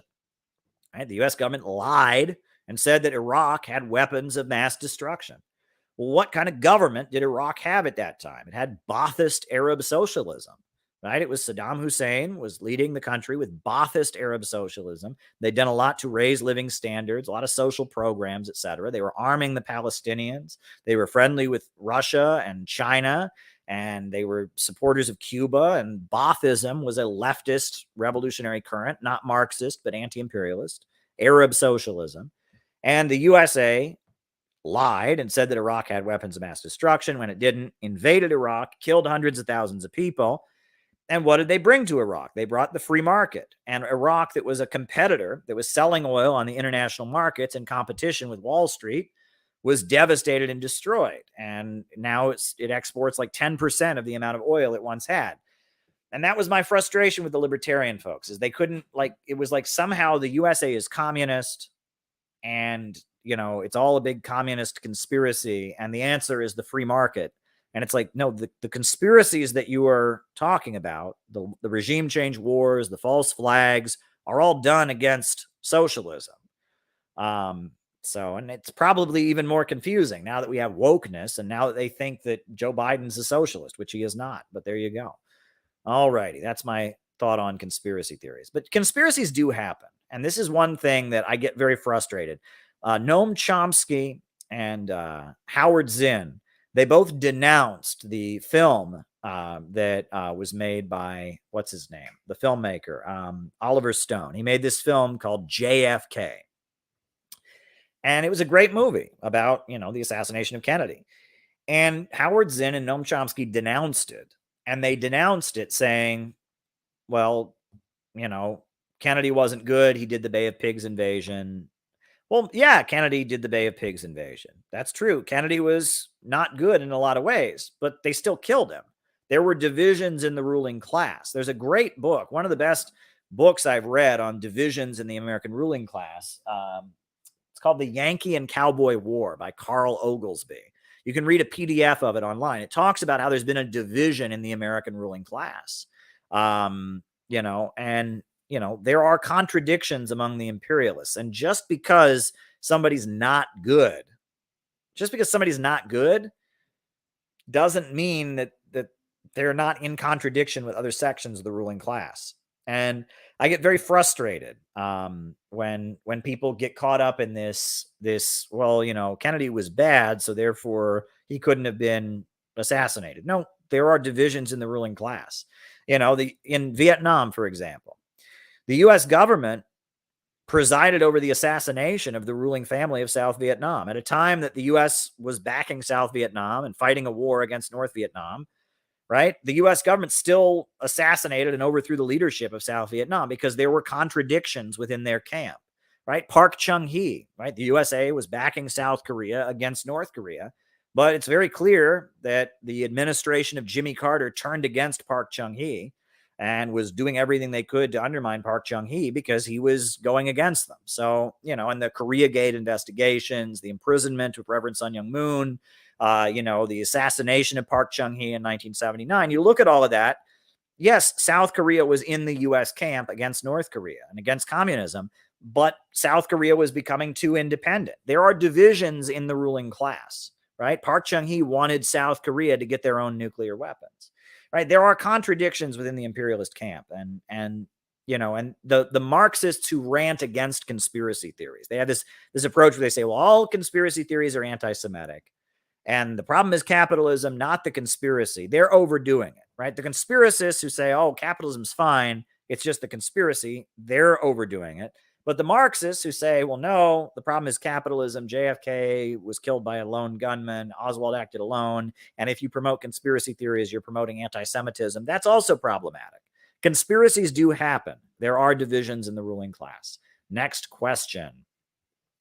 Doctors, lawyers, and other professionals, and what role do they play in revolutions?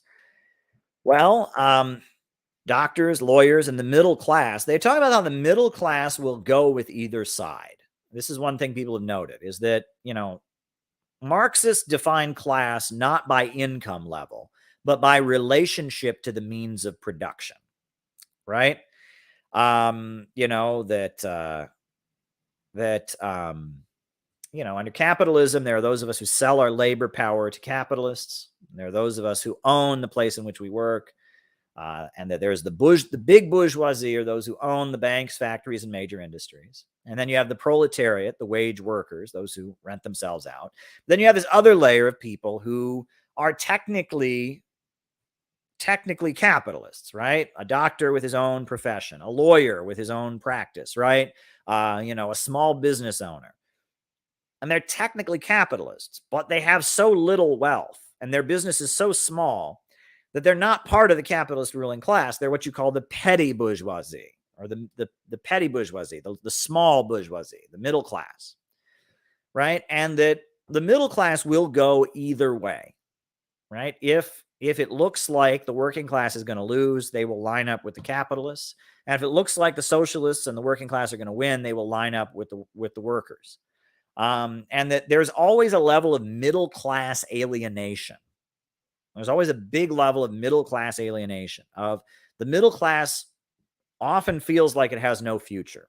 It's not part of the capitalist class of the elite, and it's not with the working class, and it's threatened by collectivism. And the middle class emphasizes individualism, right? They're fearing their individualism slipping away. And a lot of the dystopian fiction that came out in the post-World War II years, 1984 by George Orwell, Anthem by Ayn Rand, a lot of that is the middle class fearing that it will be destroyed. That is really what it is. It's the middle class is seeing the floodwaters rising and realizing that between capitalism and socialism, either way, they're going to be destroyed. And that the middle class is the class that can only look backward. It's the pessimistic class, the class without a future. But generally, you have a situation where the middle class comes over to the side of the working class in a revolution. I mean, there's a great pamphlet called that was published in 1932 when William Z. Foster ran for president. There was a pamphlet called "Professionals for Foster and Ford," and it is the pamphlet, right? That was the League of Professionals for Foster and Ford. And let me see if I can find it. It's a 1932 election pamphlet, right? That was put out basically to promote the Communist Party's presidential campaign. If I can find it, League of Professionals for Foster and Ford. And these are all middle class doctors, lawyers that are saying to vote for the Communist Party. And they were impressed with the economic growth of the Soviet Union. So I can't seem to find it. I'm finding references to it, but I can't actually find that pamphlet. Right.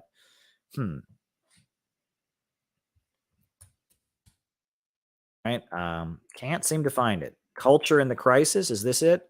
Oh, well, here's the text of it. Yeah. League of Professionals for Foster and Ford, Culture in the Crisis. I'll put it in the chat here because it's interesting to read. These are middle class lawyers and others that are urging people to vote for the Communist Party.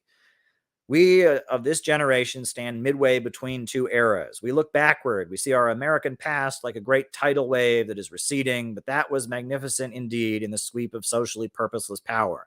But when we look ahead, we see something new and strange, undreamed of in the American philosophy. What we see ahead is the threat of cultural disillusion. The great wave piled up too much wreckage of nature, of obsolete social patterns and institutions, the blood and nerve. When we write this, we list it among the so-called intellectuals of our generation. Yeah, it's a great pamphlet urging middle-class doctors and lawyers to vote for the Communist Party. I just posted the link in the chat. So there you go. I'll post it one more time. There we go. Yeah, it's a 1932 pamphlet urging professionals to vote for William Z. Foster. Do you believe the international poor and the working class have the ability to end war? How do we organize them to do this? I do believe that, yes, the working class does have the ability to end war. But in order to do that, they must begin to fight for their economic interests. And they need to understand that the big banks and corporations that benefit from war are the big banks and corporations that are making their lives miserable. And that it is a matter of putting forward a program and mobilizing people around an economic program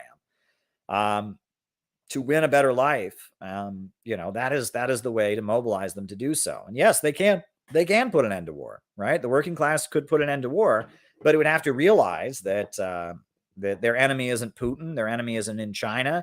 Their enemy is in the U.S. government and in the Wall Street banks and corporations. It's a matter of getting this class consciousness out there, which is so greatly missing. The left puts forward this wokeness, this woke moralism.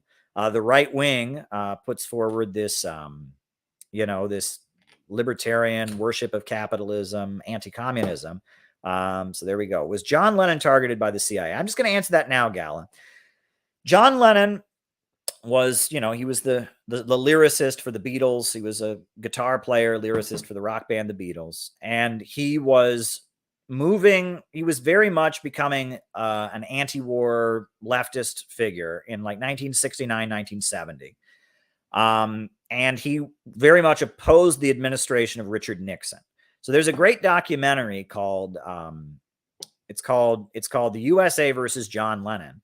And it's about how they tried to deport John Lennon from the United States. And basically, they launched immigration proceedings against him, arguing that as a non-citizen, as a UK citizen, as a non-US citizen, he was interfering in US politics.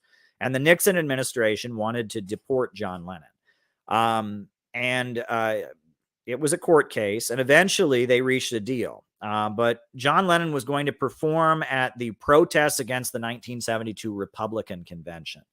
Right? The 1972 election was a very interesting election. That was 1972. Nixon was running for re-election, and the Democrats nominated, Eugene? No, who was it? It wasn't Eugene. It was George McGovern. They nominated George McGovern. And George McGovern was a very far left candidate. He believed in a universal basic income for all citizens. He had a very left-wing program, and he wanted to end the Vietnam War immediately. And so 1972, they had the Democratic National Convention and they had the Republican Convention. The left was saying to vote for Eugene, George McGovern, because he was a very progressive Democrat. He was a far left Democrat. And Nixon was being accused of being a fascist and a rightist. And Nixon, interestingly, his politics shifted very much leftward in response to the atmosphere. Nixon said that he was for a universal basic income. Nixon created the Environmental Protection Agency. Nixon created the Office of Workplace Health and Safety. Nixon lowered the voting age to 18. Nixon actually significantly moved to the left in response to the atmosphere. But John Lennon was going to play a concert protesting the Republican convention in 1972. And basically some kind of deal was made, if I remember correctly, that John Lennon would not play that concert. And in response to that, he was granted his green card. And so they stopped immigration proceedings against him. And that was how he was able to arrange to stay in the United States. Now, some people look at the assassination of John Lennon and think it's oddly timed, right? The assassination of John Lennon happened shortly after Ronald Reagan was elected president, before Reagan took office. I believe it was it December of 1980, right? The election happened in November of 1980. Immediately afterwards, not immediately afterwards, but let's look up the date. What was the exact date of the assassination, right? John Lennon. What was the date of the assassination, right? The assassination happened on December 8th, 1980, right? So just about a month after the election, where Ronald Reagan won in a sweep, John Lennon was assassinated. Now, John Lennon had dropped out of politics pretty completely after the early 70s. He was out of politics. But why was he killed right then? And the timing of events, by the way, and I actually have made a timeline. One of the classes from the summer Lynn Valley Training School, which I haven't posted yet, was very much, it was like a timeline of the transition from Carter to Reagan. 78, 79, 1980. Holy shit, there was a fight within the bourgeoisie, right? The Iran hostage crisis had happened. There was a fight going on among the American ruling class. Jimmy Carter and his degrowth, deindustrialization policies, and Ronald Reagan and the military-industrial complex were fighting with each other. There was a clash going on. And the Iranian Revolution and a lot of things, it certainly was, it was not a coincidence. If you'll notice, one thing that has been pointed out, which is very weird, and there's different theories about what it means, but I'm not going to get into those theories because I don't know for a fact this is what it means. But apparently the guy who shot John Lennon, right, and the guy who shot Ronald Reagan both had a copy of the book Catcher in the Rye with them. You know the book Catcher in the Rye, the novel, Holden Caulfield, this novel. They both had one with them when what's his name? John Hinckley attempted to shoot Reagan. He shot Reagan and didn't kill him. And when what's his name? Chapman, was it Chapman? Is he the guy who shot John Lennon? Chapman, when he shot and killed John Lennon, they both had a copy of J.D. Salinger's Catcher in the Rye with them, which is really strange. And then there's conspiracy theories about it, because that book was written by J.D. Salinger. And J.D. Salinger was involved with American intelligence, right? And so people look at that and they get all conspiratorial. You don't have proof of anything, so you can't say what that means. It could just be that it's a weird book. And that book is pretty weird. I've read Catcher in the Rye, and it's about a young man who's having some kind of psychological breakdown or something like that. So it could just be that these are two mentally ill people who, one of them tried to kill Reagan, one of them killed John Lennon, and that they were both mentally ill, and they both really liked this book about a mentally ill young man walking through the streets of New York City having mental illness. But that was a little bizarre, right? That they both had a copy of Catcher in the Rye, and that J.D. Salinger is some kind of intelligence. Salinger was assigned to the counterintelligence unit known as the Ritchie Boys, who were used in the proficiency of French and German to interrogate prisoners of war. He worked at the Dachau concentration camp. J.D. Salinger was not nobody, right? The guy who wrote Catcher in the Rye was somebody who was tied in to the intelligence world. So something was going on there. But if you look at it, right? So John Lennon was shot December 8th. Reagan had won the election. And a lot of people look at that. A lot of conspiracy theorists look at it and they say, okay, well, clearly John Lennon was going to lead some big protests against Reagan. So the CIA killed him, to prevent that. However, that's not necessarily correct, because now there are a number of people who worked with John Lennon who have said that John Lennon had become a Republican, right? That John Lennon was actually very opposed to the policies of the Carter administration, and that he was supporting Ronald Reagan at the time of his death, which is even weirder. But then there's other people that say that's not true. What's very clear is that John Lennon stopped being an activist in the early 70s. There's an album that he came out with in the early 70s. It's called Sometime in New York City. And honestly, it's not his best music, but every song on that album is political. The first track of the album is called Woman is the N-word of the world, which is like, come on, that's not sensitive. You can't, it doesn't say N-word. You know what I mean? It says woman is the blank of the world. And he's got a song for Attica State, about the Attica prison uprising. He's got a song for Angela Davis. He's got a song supporting the IRA. It's a very, there's only like one non-political song on the album, and it's about New York City. It's called New York City. And every other song is like some kind of political song. And it's very, it was clear that he was, at that point, he was considering himself to be some kind of Marxist. He wrote checks to Jerry Healy. Jerry Healy, who I've talked about on these streams before, the leader of the Workers' Revolutionary Party of the United Kingdom, who was friendly with Gaddafi. He was writing checks to Jerry Healy, and he was writing checks to the Black Panthers. He was using his money to fund left-wing activist groups. And that was pretty clear. But he was also heavily using drugs. He was using drugs a lot. And he was using heroin. He was using hallucinogens. He was involved in these protests. There was a guy named John Sinclair, who was like a white hippie who fundraised for the Black Panthers. And I guess John Sinclair was fundraising for the Black Panthers by selling drugs.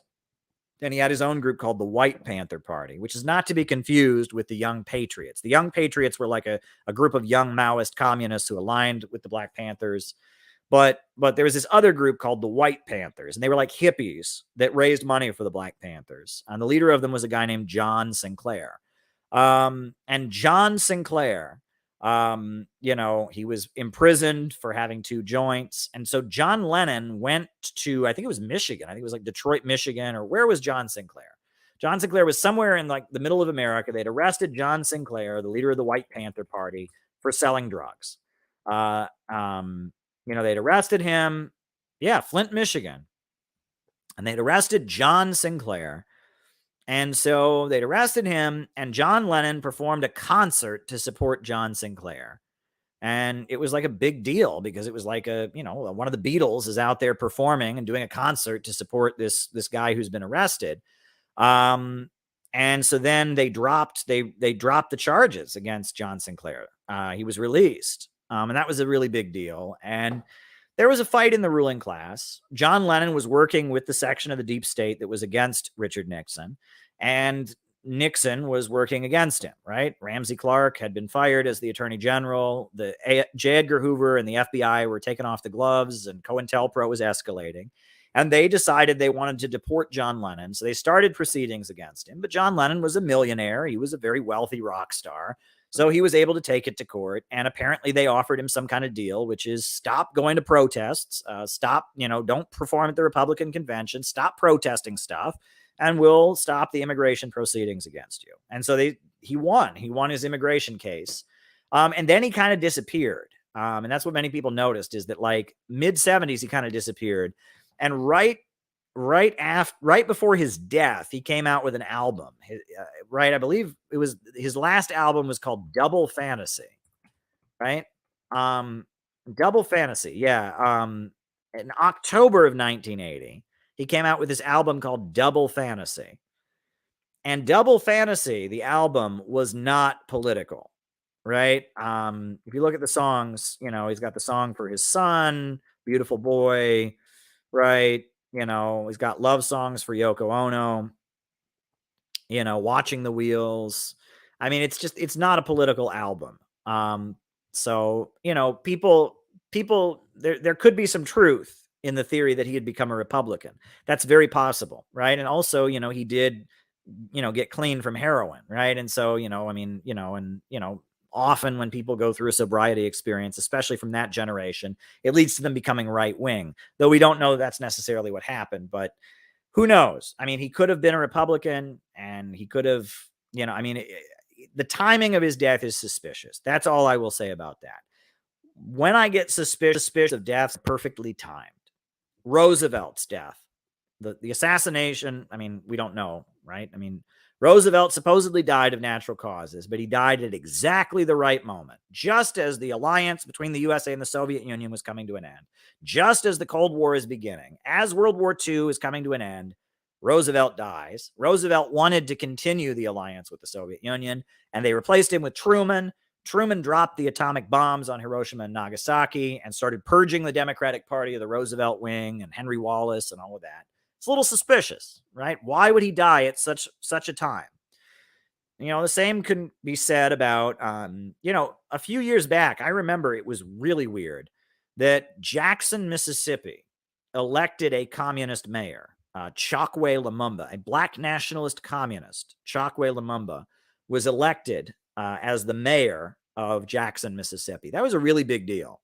Look up Chokwe Lumumba, right? Chokwe Lumumba, a black nationalist communist who supported Venezuela and supported China, he was elected mayor of Jackson, Mississippi, right? And right after he got elected in 2013, he won the election. He took office in January, and February he died of a heart attack. That was very suspicious. Very suspicious, because Chokwe Lumumba, he was an anti-imperialist. He had been the founder of the Republic of New Africa, and he got elected the mayor of a major city, and then he died. That was really weird. That was extremely weird. The timing was, and that was extremely weird. And there are other cases where when someone dies at the exact time, it's weird that John Lennon died right after Reagan won the election. He had just come out of hiding, basically. He had been disappeared from the public eye for 5-6 years, like half a decade. He hadn't been in public. Right before the election, October, he came out with an album, Double Fantasy. So suddenly he's got a new album out. Then Ronald Reagan wins the election in a sweep. John Lennon is considered to be this hippie, this leftist, this socialist. And then he gets killed right before Reagan takes office. That's pretty weird. It's also pretty weird that, it's also pretty weird that at the AFL-CIO convention, Ronald Reagan is shot. And Ronald Reagan, the shooting of Ronald Reagan, what was it? John Hinckley. John Hinckley shot Ronald Reagan. Didn't kill him. Didn't successfully kill him, but, it was a pretty bizarre thing. It was on, March of 1981. Ronald Reagan takes office in January, and like 2 months into his presidency, he gets shot, by another guy who just happens to like Catcher in the Rye. That's pretty weird, right? And he brings a copy of Catcher in the Rye with him. That is pretty weird. The other thing that's very weird is that John Hinckley, the guy who shot Ronald Reagan and didn't kill him, he was found not guilty for reason of insanity. And instead of going to prison, which is what would happen if you try to kill the president of the United States, you go to prison for the rest of your life, right? But instead of that happening, he got to go to a mental hospital for the rest of his life. And the mental hospital that he went to is private. It's not run by the government. And many people, many people have pointed out that John Hinckley's father was a Texas oil man, and Neil Bush, who was the brother of George Herbert Walker Bush, apparently had some kind of business relationship with John Hinckley. I got really angry. I was watching, who's that guy? He used to be on the Daily Show, and he does like Last Week Tonight, John Oliver. And he did a thing on conspiracy theories. And he started out, he said there's plenty of conspiracy theories about Kennedy's assassination, but almost no conspiracy theories about Hinckley's failed attempt to kill Ronald Reagan. And I screamed when I saw it. There's loads of conspiracy theories about that.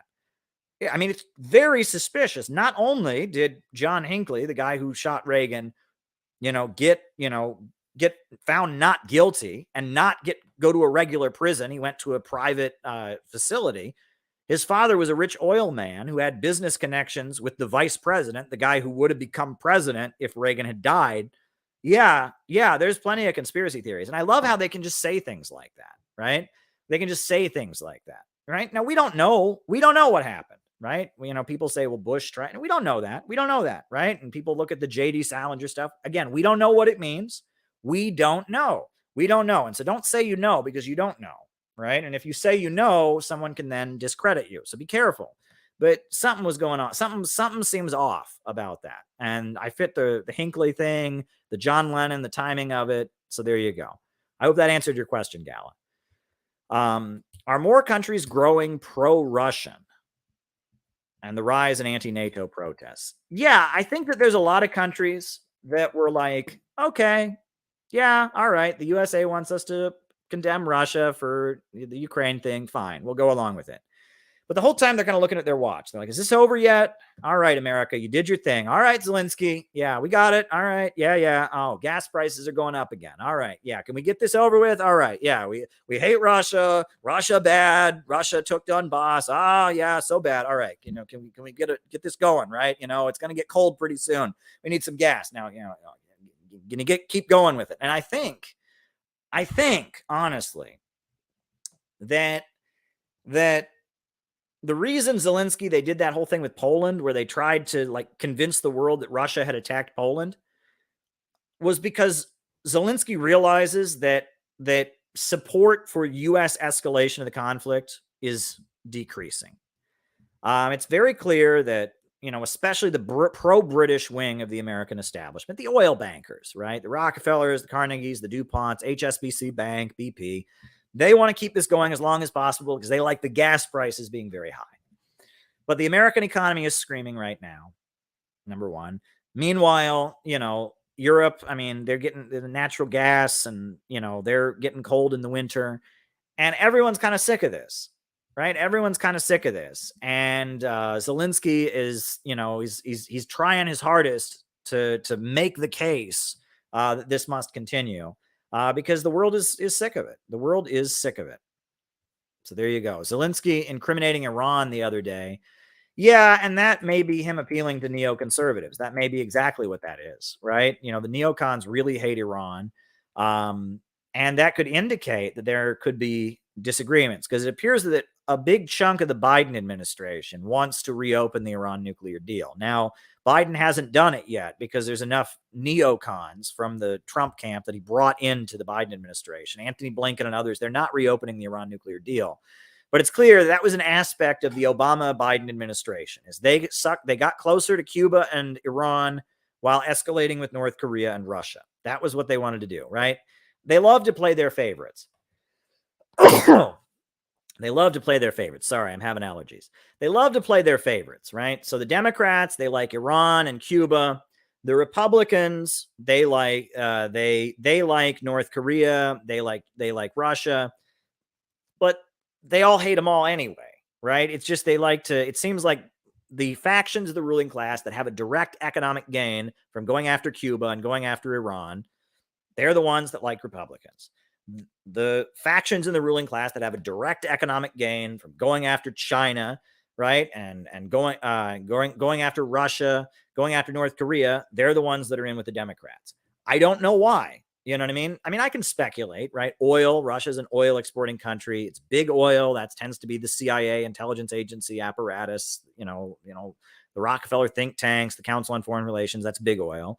Whereas the military industrial complex, those are manufacturers, industrialists, right? And China is a bigger threat to them. Also, in Florida, you got the Miami lobby. You got all the rich people of South America in Miami, talking about how much they hate Bolivarian socialism. And then on top of that, Israel, the Netanyahu wing of Israel in particular, they have to play up the idea of an Iranian threat. That is like a key thing. They have to convince Israelis to vote for them because Iran is big and scary and going to kill them.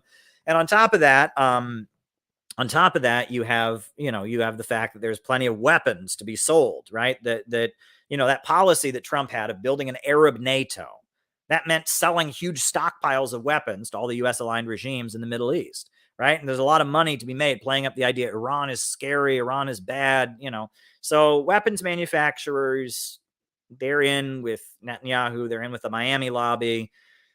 Big oil companies tend to be in, with fighting Russia. So these are divisions, but there's exceptions to all of this. I'm speaking in generalities here, but there's exceptions to all of this. But anyway, next question. What do I think of Paul Sweezy and Monthly Review?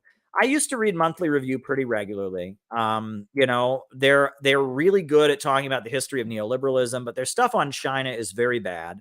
Their analysis of China is very bad. They insist China has restored capitalism, and they make arguments that are not valid. And they don't, I haven't looked at them in a while because they never seem to get the problems of wokeness. It's college professors. The group Paul Sweezy and Monthly Review, that's controlled by the Liberation Road, the communist group that calls itself Liberation Road. It's them. Okay. It's not all of them. Most of them aren't members. Most of them are just college professors, but a lot of the influence at Monthly Review Press is by people tied in with Liberation Road. Right. And that's something I'm sure they don't want you to know, but Liberation Road, formerly known as Freedom Road Socialist Organization, parenthesis, Left Refoundation. That's the group that basically controls Monthly Review. Originally Monthly Review magazine started as a communist magazine that was not controlled by the Communist Party. It was a communist magazine started, I believe, to support Henry Wallace's 1948 presidential campaign. And then when the Sino-Soviet split happened, they were pro-China. And they started, and some of the best books on China's history are by Monthly Review. A lot of the 1960s and 70s books about Maoist China, it's Monthly Review Press that publishes them. And they were identified with the Maoism in the 70s, but they published some good books about Cuba, and they published a lot of good economic analysis. There's a book called The Economic Transformation of Cuba that's very good. It describes how they moved Cuba towards socialism. That's right. The first issue of Monthly Review had an essay by Albert Einstein called Why Socialism in it. And it's just like a socialist academic magazine, and it's tanky. They like Stalin, they like Mao. But unfortunately, unless I haven't looked at it in a while, but they didn't break with wokeness. They couldn't break with wokeness. So there you go. I just, and a lot of these college professors, they have to have somebody pay them to do their work. All right. Some communists oppose nuclear power, and they say it's too dangerous in the pursuit of profits. Well, the correct position would be for public ownership. You're right. Just like we would not support, we want public ownership of electricity. We want public ownership of oil. We don't trust private capitalist corporations. However, there's nothing wrong with nuclear power. The point is that we don't trust capitalist corporations with the safety of the public. We want workers' control of nuclear power. There's nothing wrong with nuclear power. There's absolutely nothing wrong with nuclear power. And when you start saying, oh, you can't play God by splitting an atom, that's bullshit.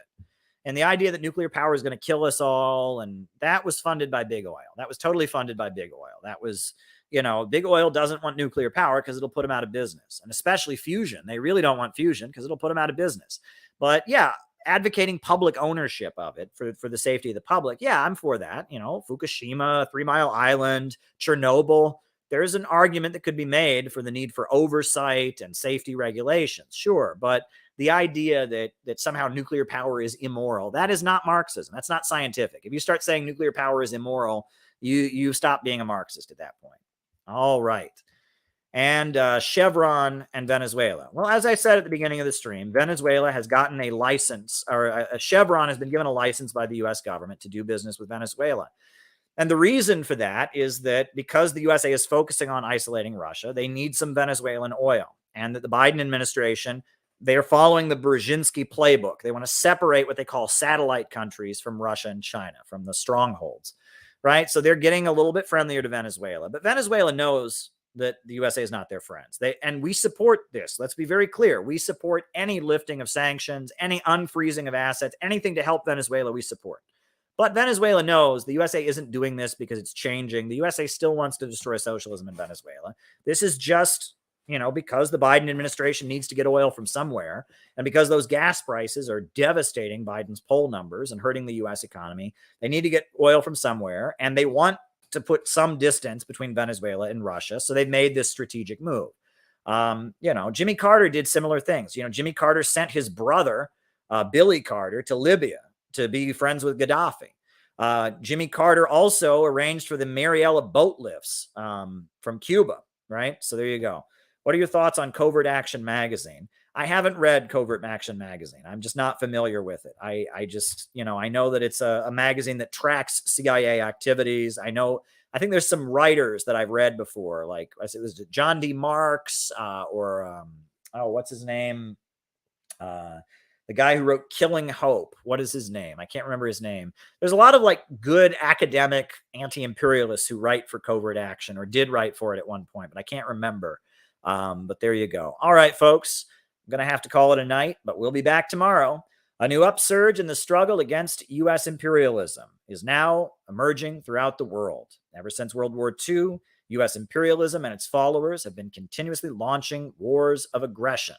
But the people of various countries have been continuously waging revolutionary wars to defeat their aggression.